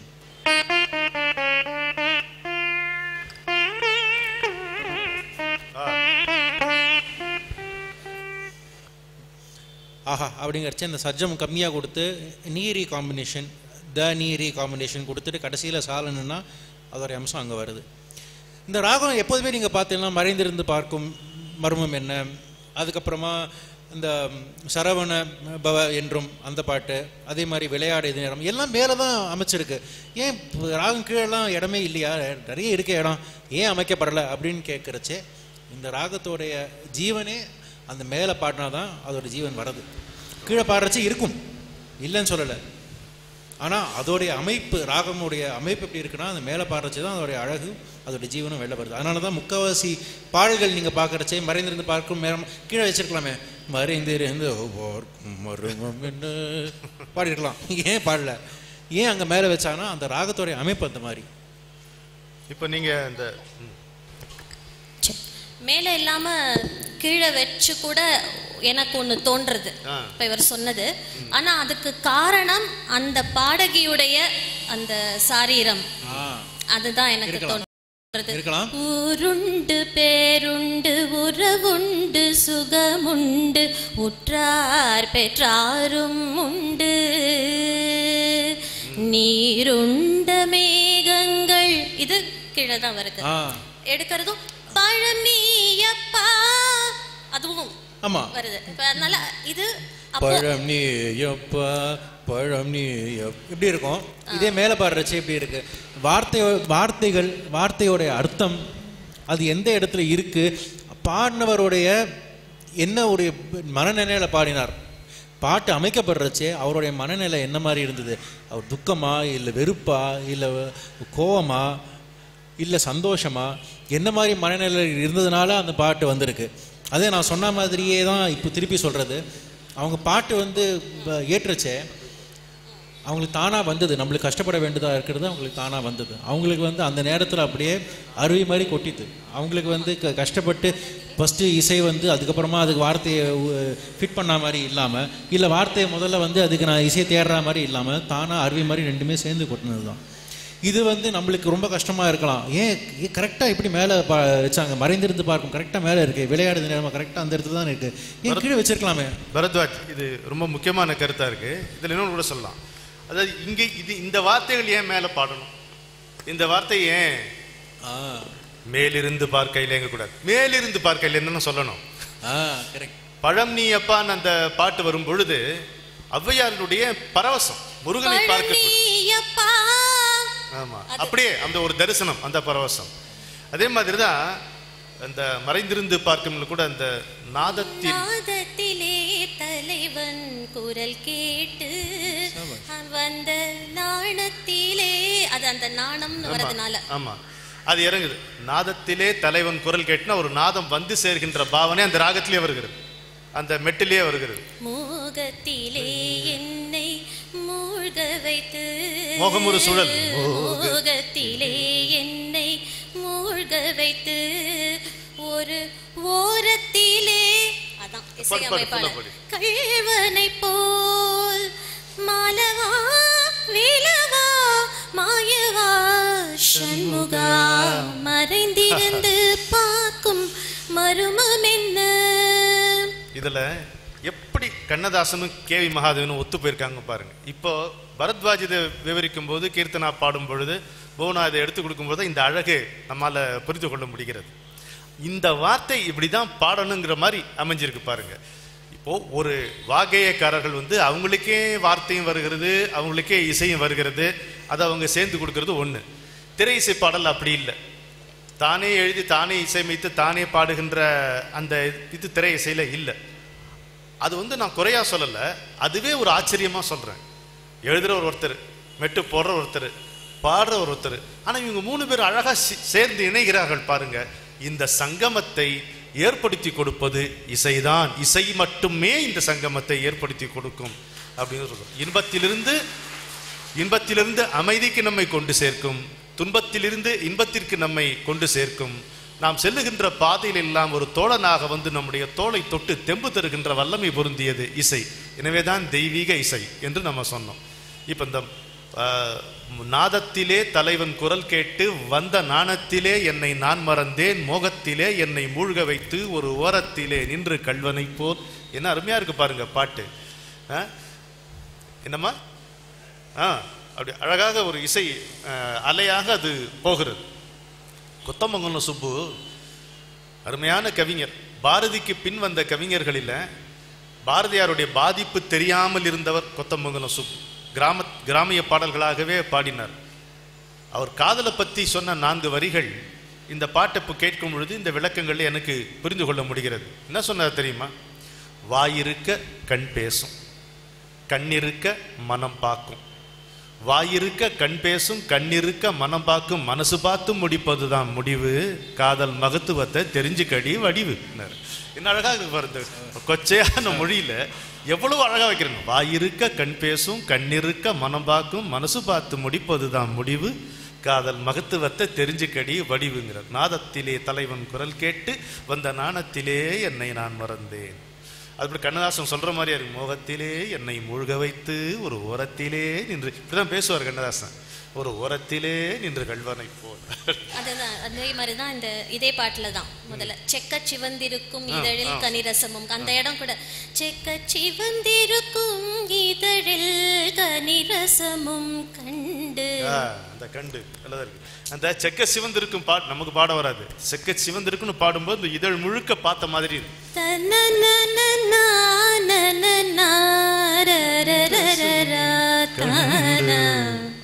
ரொம்ப அழகா இருக்கு. இது உங்களுக்கு பிடிச்சிருக்காது. ரொம்ப ஒரு புது முயற்சி. இந்த முயற்சி இங்கே தான் பரிசோதித்து பார்க்கலாம் என்கின்ற ஒரு நம்பிக்கையோடு நாங்கள் வந்திருக்கிறோம். இப்ப கைதட்டிட்டீங்க, இது சரியா இருக்குன்னு நீங்க ஆதரிச்சிங்கன்னு வைங்க, மாசம் மாசம் இது மாதிரி இன்னும் சிறப்பான நிகழ்ச்சிகள் நடத்தும். பரவாயில்ல. இப்போ உங்க சார்பில் பரத்வாஜியும் கீர்த்தனாக்கும் ஒரு வேண்டுகோள் விடுப்போம். இந்த சண்முக பிரியா இந்த ராகத்தினுடைய ஆரோகணம் அவரோகணத்தை நீங்க வாசிச்சு காமிக்க, இவங்க பாடி காமிச்சா நல்லா இருக்கும். அதான் ஆரோகணம் அவரோகணமா இருக்கலாம், இல்ல இந்த ஸ்வரங்களாக கூட பாடி நீங்க காமிக்கலாம். நாங்க கொஞ்சம் தெரிஞ்சுக்கிறோம்.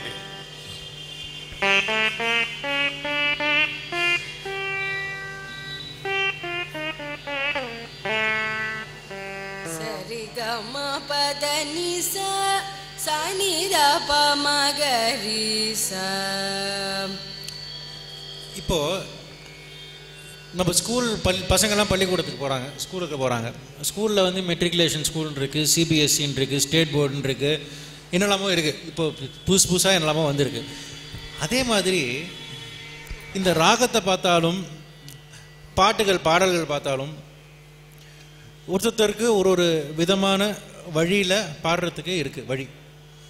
இப்போ மதுரமணியர் வேறு மாதிரி பாடியிருக்கலாம், ஆலத்தூர் வேறு மாதிரி பாடியிருக்கார், சீர்காழி கோவிந்தராஜன் அவர் வேறு மாதிரி பாடியிருக்கார், சிவசிதம்பரம் சார் அவர் வேறு மாதிரி பாடியிருக்கார், ஜிஎன்பி வேறு மாதிரி பாடியிருக்காங்க, டிகே பட்டம்மா அவங்க வேறு மாதிரி பாடியிருக்காங்க.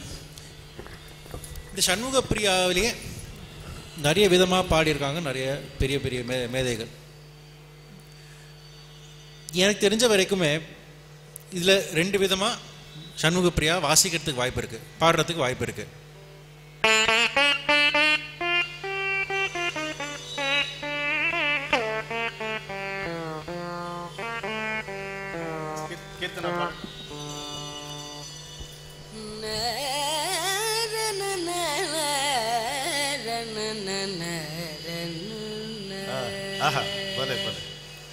வேற மாதிரி இன்னொரு ஸ்கூல் வந்து எம்எஸ் அம்மா, எம்எஸ் சுபலட்சுமி அம்மா, அப்புறம் வீணா தனமா அவங்களோட பாணியில் வந்து பிருந்தா முக்தா அவங்க 2 பேருமே பாடினது வேற மாதிரி.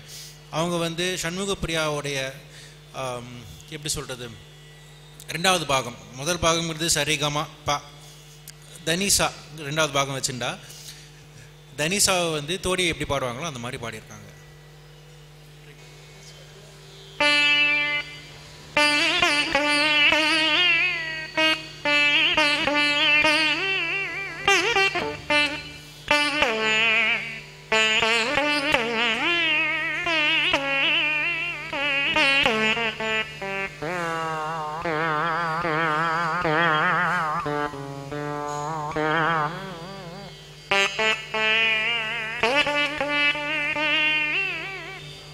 நீ அப்படிதான் இருக்கும், அது வரவே வராது. அவளுடைய பாணி அந்த மாதிரி, அவளுக்கு பிடித்தது அந்த வழி, அவள் என்ன மனசில் தோணிதோ அதை செஞ்சாங்க. ஸோ இப்போ நாங்கள் என்ன பண்ணுறோன்னா எதுலேருந்து எது நல்லா இருக்குது அப்படின்னு தெரிஞ்சுட்டு எது கேட்கறதுக்கு நல்லா இருக்குது, எது எங்களுக்கு பிடிச்சிருக்குங்கிறத வச்சு தான் போகிறோம். இந்த மாதிரி தான் பல வருஷமாக பல மேதைகளுடைய சிஷ்யர்கள் எல்லாருமே அப்படி தான் பண்ணுறாங்க. ஸோ இப்போ நம்ம தியாகராஜருடைய ஒரு பாட்டு எடுத்துட்டாலோ, இல்லை ஒரு தீக்ஷிதருடைய பாட்டு எடுத்துட்டாலோ, இல்லை ஒரு பாபநாசம் சிவனுடைய பாட்டு எடுத்துட்டாலோ, அவர் எப்படி ஒரிஜினலாக அவர் எப்படி பாட்டு போட்டிருக்காருங்கிறது பாபநாசம் சிவன் தெரியும். தியாகராஜரது கஷ்டம், தெரிஞ்சுக்கிறது கஷ்டம், ஊத்துக்காட்டு தெரிஞ்சுக்கிறது கஷ்டம். ஏன்னா அவங்க எப்போ அவங்க போட்டே ஒரு 300 வருஷம் மேலே இருக்குது, 400 வருஷம் மேலே இருக்குது. ஊத்துக்காட்டுலாம் இன்னும் வருஷம் ஜாஸ்தி. அதனால அவங்க எப்படி செஞ்சுருக்காங்கங்கிறது ரொம்ப கஷ்டம். அவங்க சிஷ்ய பரம்பரையில் வரங்க எல்லாருமே ஒருத்தர் அவங்களுக்கு சௌரியத்துக்கு ஏற்ற மாதிரி எக்ஸ்ட்ரா ஒரு சங்கதியை கொடுத்து எக்ஸ்ட்ரா சங்கதி கொடுத்துன்னு சொல்லலாம். சங்கதியை கொடுத்ததுனால ஒரு மாதிரியும் ஒரு இடத்துலையும் பாட்டோடைய மகிமை ஏறிண்டே போகிறது. நம்மளுக்கு எது தோன்றதோ, நம்மளுக்கு எது வரதோ அதில் நம்ம எடுத்துட்டு, நம்மளுக்கு எது வரலையோ அதை விட்டுட்டு நம்ம பாடுறோம். அப்படி பாட்டும் அமைஞ்சிருக்கு, ராகமும் அந்த மாதிரி தான் அமைஞ்சிருக்கு. இப்போ சண்முக பிரியா இப்படி இருக்குன்னா நல்ல தகவல். அதாவது சண்முக பிரியா அப்படின்னு மட்டும் இல்லாம எந்த ராகமா இருந்தாலும் அதோடைய லட்சணம் அது அப்படியே அதற்குரிய லட்சணத்தோட அது மெயின்டைன் வந்து இவ்வளவு இருந்தாலுமே அந்த வித்வானுக்கு எவ்வளவு முடியுமோ, முன்னாடி இருந்த வித்வானுக்கு எவ்வளவு முடிஞ்சதோ அது என்ன சொல்லி கொடுத்தாலோ அப்படிதான் வந்துட்டு இருக்கு. சோ வார்த்தைகள் செக்கச்சிவந்திருக்கும் இதழில் கனிரசமா இருந்தாலும் ஓகே, ஊருண்டு பேருண்டுனாலும் ஓகே, விளையாட இது நேரமானாலும் எதுவா இருந்தாலும் அந்த இப்ப மதுரமணியோட விளையாட இது நேரமா கேட்கறச்சே டிகே ஜெயராமனுடைய விளையாட இது நேரமா கேட்டாலுமே ஒன்னொன்னு வேற மாதிரி இருக்கும். ஏன்னா அவங்களுக்கு என்ன திறமை இருந்ததோ என்ன முடிஞ்சதோ. நான் என்ன சொல்ல வரேன்னா, இந்த பிரச்சனையெல்லாம் வாசிக்கிறவங்களுக்கு பாடுறவங்களுக்கு, கேட்கிற நமக்கு எந்த பிரச்சனையும் கிடையாது. இன்னொரு ராகம் வந்து சினிமா பாடல்கள்ல அடிக்கடி கையாளுற ஒரு ராகம் ஒண்ணு இருக்கு. அது வந்து ஹிந்தோளம். நிறைய பேர் ஆரம்பத்திலிருந்து நான் சொன்ன மாதிரி ஜி ராமநாதன்ல இருந்து இன்னைக்கு வரைக்கும் நிறைய பேர் வந்து கையாளுற ராகம் வந்து ஹிந்தோளம். சரி போனா எனக்கு புரியுது. இதை வந்து நம்ம கீர்த்தனாட்டே கேட்போம். ஆமா, கீர்த்தனாவை நம்பி கெட்டவர் யாருமே இல்லை.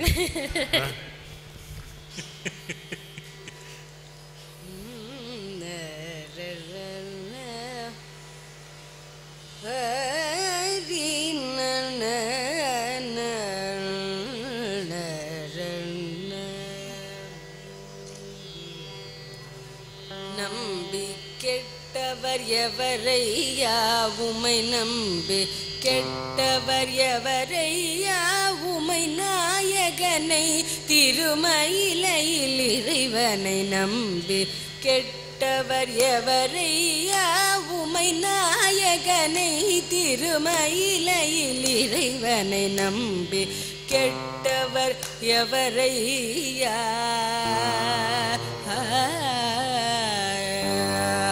அம்புலி கங்கை அணிந்த ஜடாதர நண்பர் மனம் கவர் சம்பு கபாலியை அம்புலி கங்கை அணிந்த ஜடாதரன் அன்பர் மனம் கவர் சம்பு கபாலியை நம்பி கெட்டவர் எவரையா உமை நாயகனை திருமயிலையில் இறைவனை நம்பி கெட்டவர் எவரையா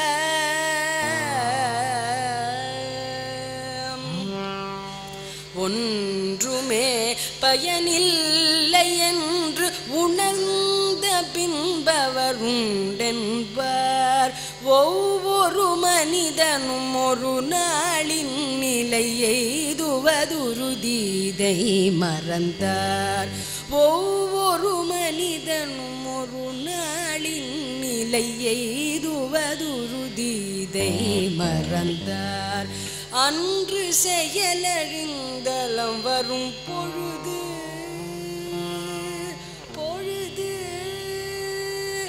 அன்று செயலறிந்தலம் வரும் பொழுது அவன் பெயர் நாவில் வாராதே அன்று செயலறிந்தலம் வரும் பொழுது சிவன் பெயர் நாவில் வாராதே ஆதலினால் மனமே இன்றே சிவன் நாமம் சொல்லி பழகு பழகு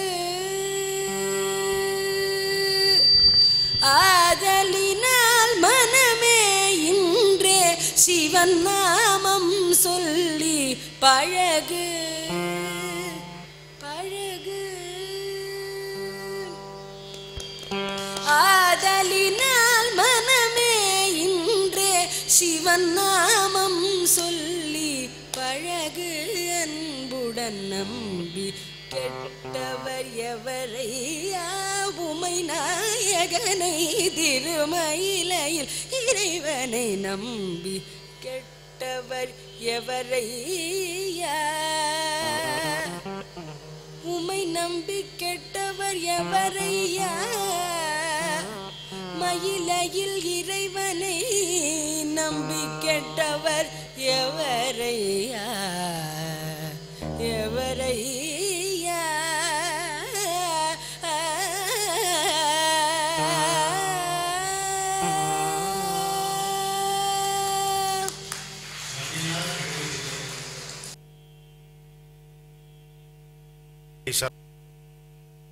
நாம் பாரதி கீர்த்தனையை நம்பி இருக்கிறார் கீர்த்தனா, கீர்த்தனாவை நம்பி இருக்கிறோம் நாம். ஒரு கேடு நமக்கு வராது என்பதை புரிந்து கொண்டோம். ஹிந்தோளத்துல வந்து சினிமால வந்து ஹிந்தோளம் பாப்புலர் ஆனது வந்து ஒரு பாட்டு தான், ஒரே ஒரு பாட்டு இல்ல, அதாவது அந்த ஒரு பாட்டு வந்து ஹிந்தோளம் அப்படிங்கிற ராகத்தை வந்து சினிமா இண்டஸ்ட்ரியில பிரபலமாக்கினது. ஓ ஓகே. சங்கராபரணம் படத்துல சாமஜவரகமனா, சாமஜவரகமனா அது அந்த சீக்வன்ஸ்க்கு நிறைய மாறி இருக்கும். பட் அந்த ஹிந்தோளம் அப்படிங்கிற ராகம் பாப்புலர் ஆனது ஃபிலிம் இண்டஸ்ட்ரியில அந்த பாட்டுல இருந்து தான்.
பாடலுடைய ஜீவன் என்னன்னு பார்த்தீங்கன்னா ரொம்ப பொருத்தமாக இருக்கிறது இந்த நிகழ்ச்சிக்கு.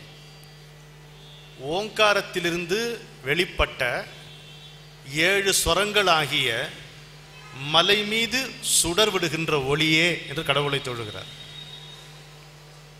உன்னுடைய நீ கருணை கடல், உன்னுடைய இயல்போ அறம். கருணை கடல் நீ, உன்னுடைய இயல்போ அறம். நாதம் என்கின்ற மலையா, ஓங்காரத்திலிருந்து பிறந்த 7 சுரங்கள் என்கின்ற நாதமாகிய குன்றின் மீது சுடர் விடுகின்ற விளக்கே என்று தியாகையர் ராமனை கொண்டாடுகிறார். இங்கே ரொம்ப இசையும் இறைவனும் எப்படி ஒன்றுபட்டு கலந்திருக்கிறது என்பதாக இந்த பாடல் அமைந்திருக்கிறது. இதில் கூட இதே ராகத்தில் இதே சாயல்ல நீ பாட்டு போட்டிருந்த அந்த பாட்டு. பட் அதுக்கு முன்னாடி சினிமாவில் வந்து இதே மாதிரி ஒரு பாடல் இருக்கு, கொஞ்சம் வித்தியாசமா. MS விஸ்வநாதன் அவர்கள் வந்து அது ஒரு வித்தியாசமா ஹேண்டில் பண்ணியிருப்பாரு. இதை எப்படி, என்ன பாட்டு? நம்ம ஊரு சிங்காரின்னு ஒரு பாட்டு. ஓஹோ, நினைத்தாலே இனிக்கும் என்கின்ற ஒரு திரைப்படம். 14 பாடல்கள், 14 பாடு ஹிட்டு. 1980 வெளிவந்த படம். எல்லா பாடல்களும் கண்ணதாசன் எழுதினார். ஒரு பாடல் அவருடைய மகன் கண்மணி சுப்பு அதில் எழுதியிருக்கார். கே பாலச்சந்தர் அவர்களுடைய படம் அது. அதில் காத்திருந்துன்னு ஒரு பாடல் வரும். அதை பற்றி ரொம்ப அவரும் ஆசையாக சொன்னார். அந்த பாடல் படமாக்கப்பட்ட காட்சி ரொம்ப அழகாக இருக்கும்.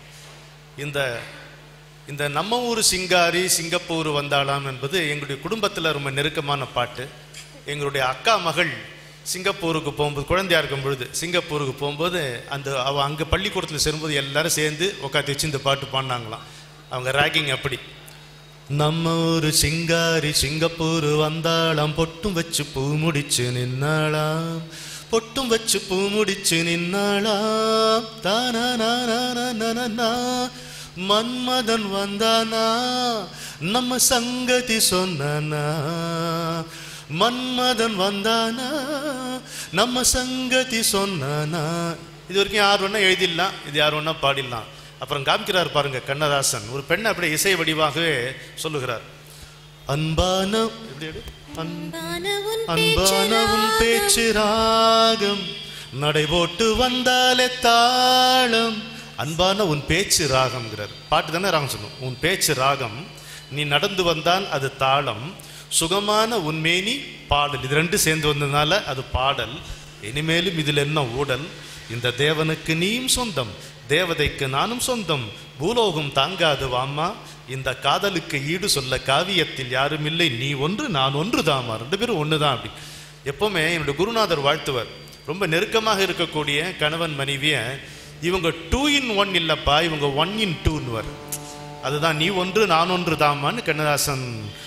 அன்பான உன் பேச்சு ராகம், நடை போட்டு வந்தாலே தாளம், சுகமான உன்மேனி பாடல், இனிமேலும் இதில் என்ன ஊடல், இந்த தேவதைக்கு நீயும் சொந்தம், தேவதைக்கு நானும் சொந்தம், பூலோகம் தாங்காது வாம்மா, இந்த காதலுக்கு ஈடு சொல்ல காவியத்தில் யாரும் இல்லை, நீ ஒன்று நான் ஒன்று தாம்மா. மன்மதன் வந்தானா நம்ம சங்கதி சொன்னானா, மன்மதன் வந்தானா நம்ம சங்கதி சொன்னானா. தப்பிச்சேனா நானு? நல்லா இருக்கீங்களா?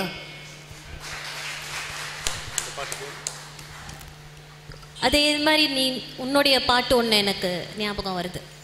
என்ன பாட்டு? இதே இந்த மாதிரி அந்த ஹிந்தோளம்ல, அஃப்கோர்ஸ் உனக்கு அது ஹிந்தோளம்னு தெரியாமலே அமைஞ்ச ஒரு பாடல். மான் மருளும் இல்ல மழை முகில். மழை முகில். G3 லமா இல்ல இந்த ஸ்ருதி ஜில அது புரியுது. அதை எடுத்து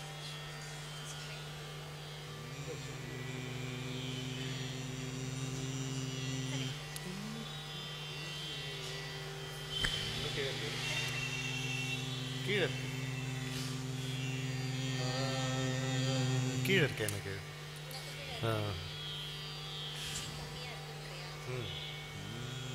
ஜி இல்லை இல்லை உன்னுடைய இது 5 என்ன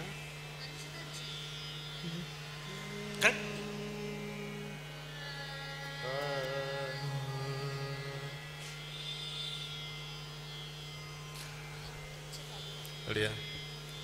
இதுல மா இருக்கா? அதுல சரியா இருக்கா? சரி, இது நிறுத்திடலாம். சரியா வரல எனக்கு. மழை ரொம்ப கீழே இருக்கேன்.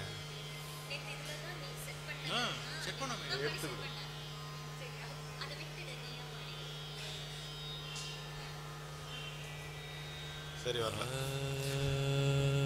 இதுல என்னுடைய கவிதை, என்னுடைய பாட்டு எப்படி சேர்ந்து வந்ததுன்னு பாருங்க. மழை முகிலுக்கு மழை பாரம், என் மனதுக்கு மனம் பாரம். மழை முகிலுக்கு மழை பாரம், என் மனதுக்கு மனம் பாரம். ஒரு மலை வந்து தழுவிடும் நீரம், அது வரும் வரை தீராது தாகம். ஒரு மலை வந்து தழுவிடும் நீரம், அது வரும் வரை தீராது தாகம். மழை முகிலுக்கு மழை பாரம், எந்தன் மனதுக்கு மனம் பாரம்.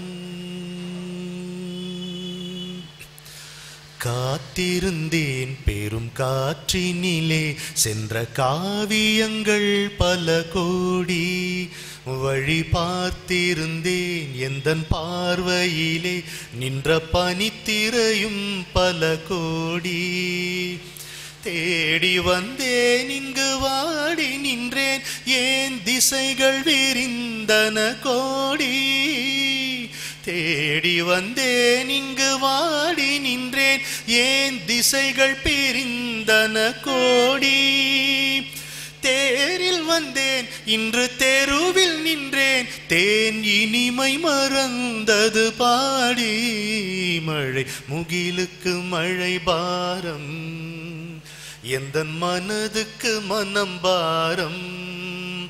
ஒரு மலை வந்து தழுவிடும் நீரம், அது வரும் வரை தீராது தாகம். சரிதானா? மான் மருளும் ஒரு தீவளையம், அதில் நான் விழுந்தேன் எந்தன் நலமிழந்தேன். மான் மருளும் ஒரு தீவளையம், அதில் நான் விழுந்தேன் எந்தன் நலம் இழந்தேன். வாசலிலே ஒரு மழை துளி வரும் என வானகம் பார்த்தழுதேன்.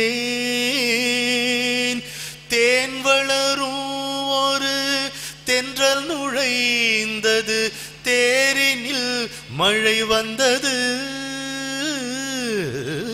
தேன் வளரும் ஒரு தென்றல் நுழைந்தது, தேரினில் மழை வந்தது.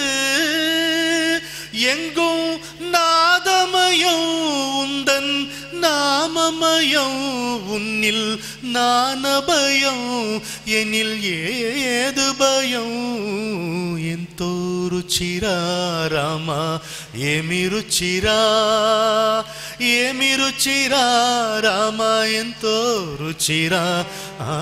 ఓ రామ నీ నామం ఏమి రుచిరా, శ్రీరామ నీ నామం ఎంతో రుచిరా.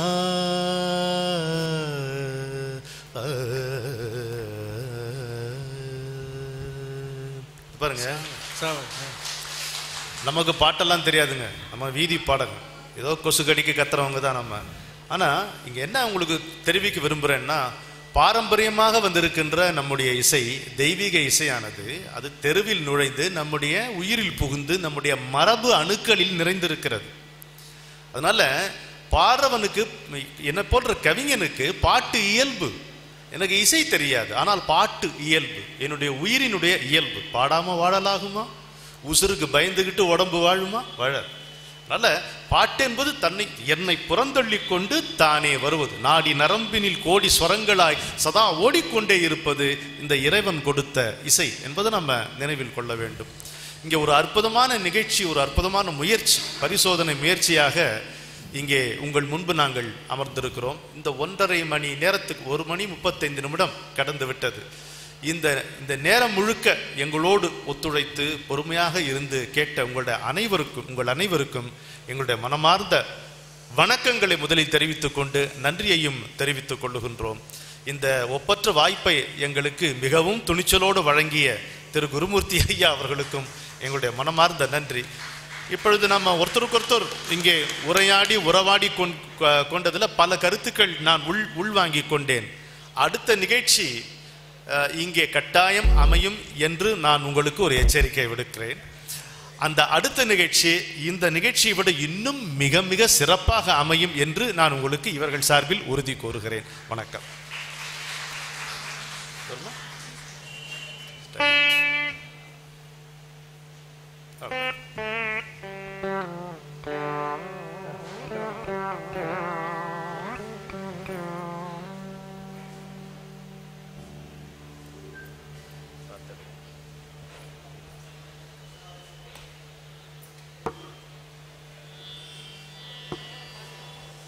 மங்களம் பாடு, ஏதோ ஒரு மங்களமான பாடு. உங்கள் அனைவருடைய ஆத்மாவுக்கும் என்னுடைய வணக்கம். ஐயா இசைக்கவி ரமணன் சொன்னாங்க, இந்த நிகழ்ச்சி ஏதோ இயல்பாக வந்து நடத்தலை, இதை நடத்தணும்னா ஒரு வித்தியாசமாக நடத்தணும்னு சொல்லிட்டு நானும் தென் சென்னைக்கு பிச்சாண்டிலாம் அடிக்கடி போகிறோம். நான் அடிக்கடி இங்கேருந்து போயிடுவேன்.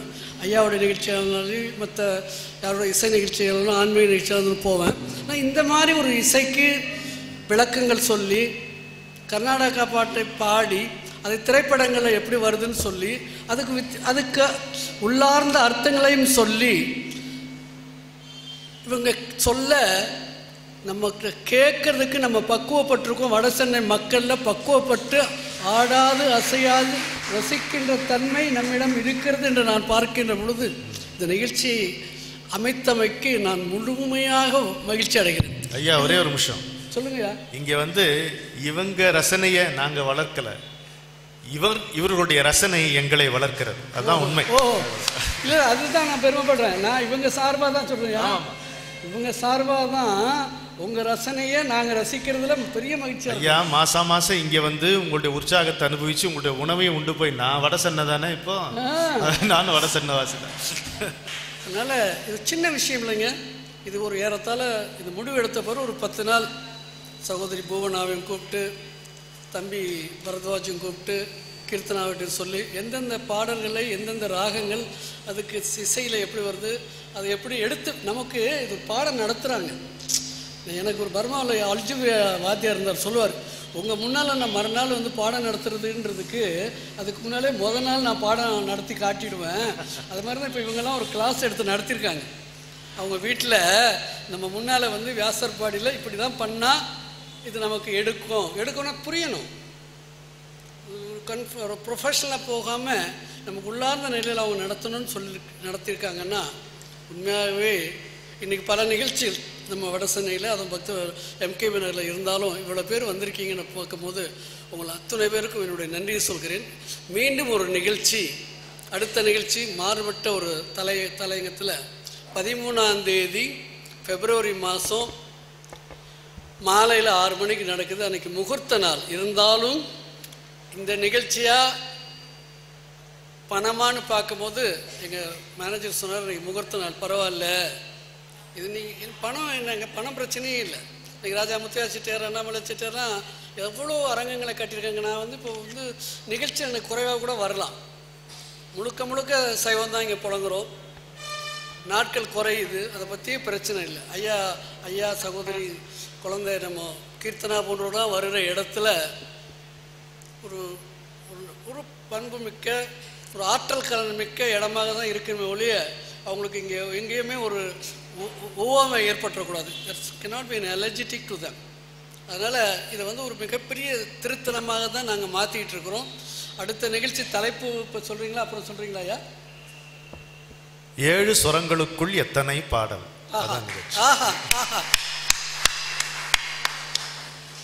அதனால் பூவனா பாடும்போது அன்றைக்கி தான் பார்த்தேன், என் தங்கைன்னு சொன்னார், கொஞ்சம் மைக் கொஞ்சம் கம்மியாக இருந்ததுனால கொஞ்சம் சிக்கல், ரொம்ப அபூர்வமான குரல். அத்தனை தமிழகத்துடைய பாடகைகளுடைய பாடலையும் பாடுறாங்க. தம்பி இசையை விளக்கணும் போது இவ்வளோ இருக்குதா நம்முடைய கர்நாடக இசையிலையும் தமிழ் இசையிலும்ட்டு ரொம்ப அபூர்வமாக இருந்துச்சுங்க. உண்மையாகவே நானேன்னு சொல்லக்கூடாது, நான் இதில் லயிச்சு போயிட்டேன். லயிப்பது என்பது அது வேற தான் வேறா இல்லாமல் லயித்து போகிறோம். நீங்கள் அத்தனை பேருமே அந்த நிலையில் தான் இருந்தீங்க. முடிவில் நீங்கள் மேலே போய் உங்களுக்கு உண்டிக்கு உணவு கொடுக்குற ஒரு வாய்ப்பை இறைவன் எனக்கு அளித்திருக்கிறான்.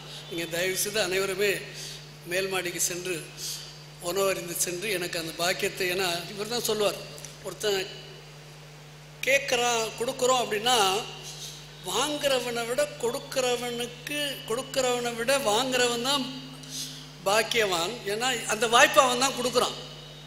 அதனால் நீங்கள் எனக்கு அந்த புண்ணியத்தை பாக்கியத்தை கொடுக்கணும் அப்படின்னு கேட்டுக்கிட்டு தயவுசெய்து மேல் மாடிக்கு சென்று உணவழிந்து அந்த பாக்கியத்தை எனக்கு அளிக்கும்படி கேட்டுக் கொடுக்குறேன். மீண்டும் நாம் இந்த குழுவினரோடு 13ஆம் தேதி பிப்ரவரி மாதம் அடுத்த மாதம் சந்திக்கிறோம். எனக்கு நீங்கள் சின்ன உதவி, வருகின்ற பொழுது இப்பொழுதே இங்கே வருவதற்கு தயாராகி விடுங்கள். இப்போது ஜீசஸ் கிரைஸ்ட் இருந்தாலும் சரி, அவர் எப்போவுமே இயங்கிக் கொண்டே இருப்பார். மற்ற இடங்களை தனக்கு தெரிஞ்ச செய்தியில் எடுத்து சொல்வார். சித்தனாக இருந்து புத்தனாக மாறிய, சித்தார்த்தனாக இருந்து புத்தனாக மாறியவன் நாகப்பட்டினம் வரைக்கும் வராங்க. ஏன்னா தனக்கு தெரிந்த செய்திகளை மக்களிடம் எடுத்து செல்ல வேண்டும், தனக்கு கிடைத்த ஞானத்தை எடுத்து செல்ல வேண்டும் ஒரு தாக்கம். வள்ளுவனும் அதைத்தான் செய்திருக்கிறார். 8 நாள் வியாபாரம், மாலையில் விடாது பிரசங்கம். அதுதான் நம்முடைய இசைக்கவி ரமணனும் செய்து கொண்டிருக்கிறார். ஐயாவை பற்றி சொன்னாங்க, ஒரு மிகப்பெரிய பத்மபூஷனுடைய பேரன் பாலச்சந்தர் ஐயாவுடைய பேரன் தான் நம்ம முன்னால் இங்கே அவரால் தான் சொல்ல முடியும். பேர் எடுக்கிறவரும் பேரன் தானே. பரத்வாஜி சொல்லலைன்னா பாலச்சந்தர் பேரை பத்மபூஷனுடைய பேரன் பரத்வாஜி அதுக்கு இசைக்கு விளக்கம் கொடுக்கலன்னா வேறு யார் குப்பனம் சுப்பனம் குருமூர்த்தியாக சொல்ல முடியும். எனவே அவர்கள் அனைவருக்குமே சகோதரி ரொம்ப பெரிய நிலையில் இருக்காங்க. தினமணி கட்டுரை எழுதுது, சன் டிவியில் பாடுறாங்க. ரொம்ப பெரிய இவங்களெல்லாம் பார்க்கும்போது ரொம்ப பெரிய நிலையில் இன்னும் வளரணும். நீங்கள் வட சென்னைக்கு ஒரு மிகப்பெரிய இசை வாரி வழங்கணும்னு கேட்டுக்கொண்டு உங்களுக்கு நன்றி பாராட்டி என்னுடைய இந்த நன்றி பாராட்டும் நிகழ்வை நிறைவு செய்கிறேன். ஐயா, நிறைவாக அண்மையில் நம்முடைய கீர்த்தனாக்கு யுவகலா பாரதி விருது வந்திருக்கிறது. பரவலையான ஒரு வாழ்த்து. வணக்கம், வாழ்த்துக்கள்மா. இனி மேலே நடக்க வேண்டியதை பார்ப்போம்.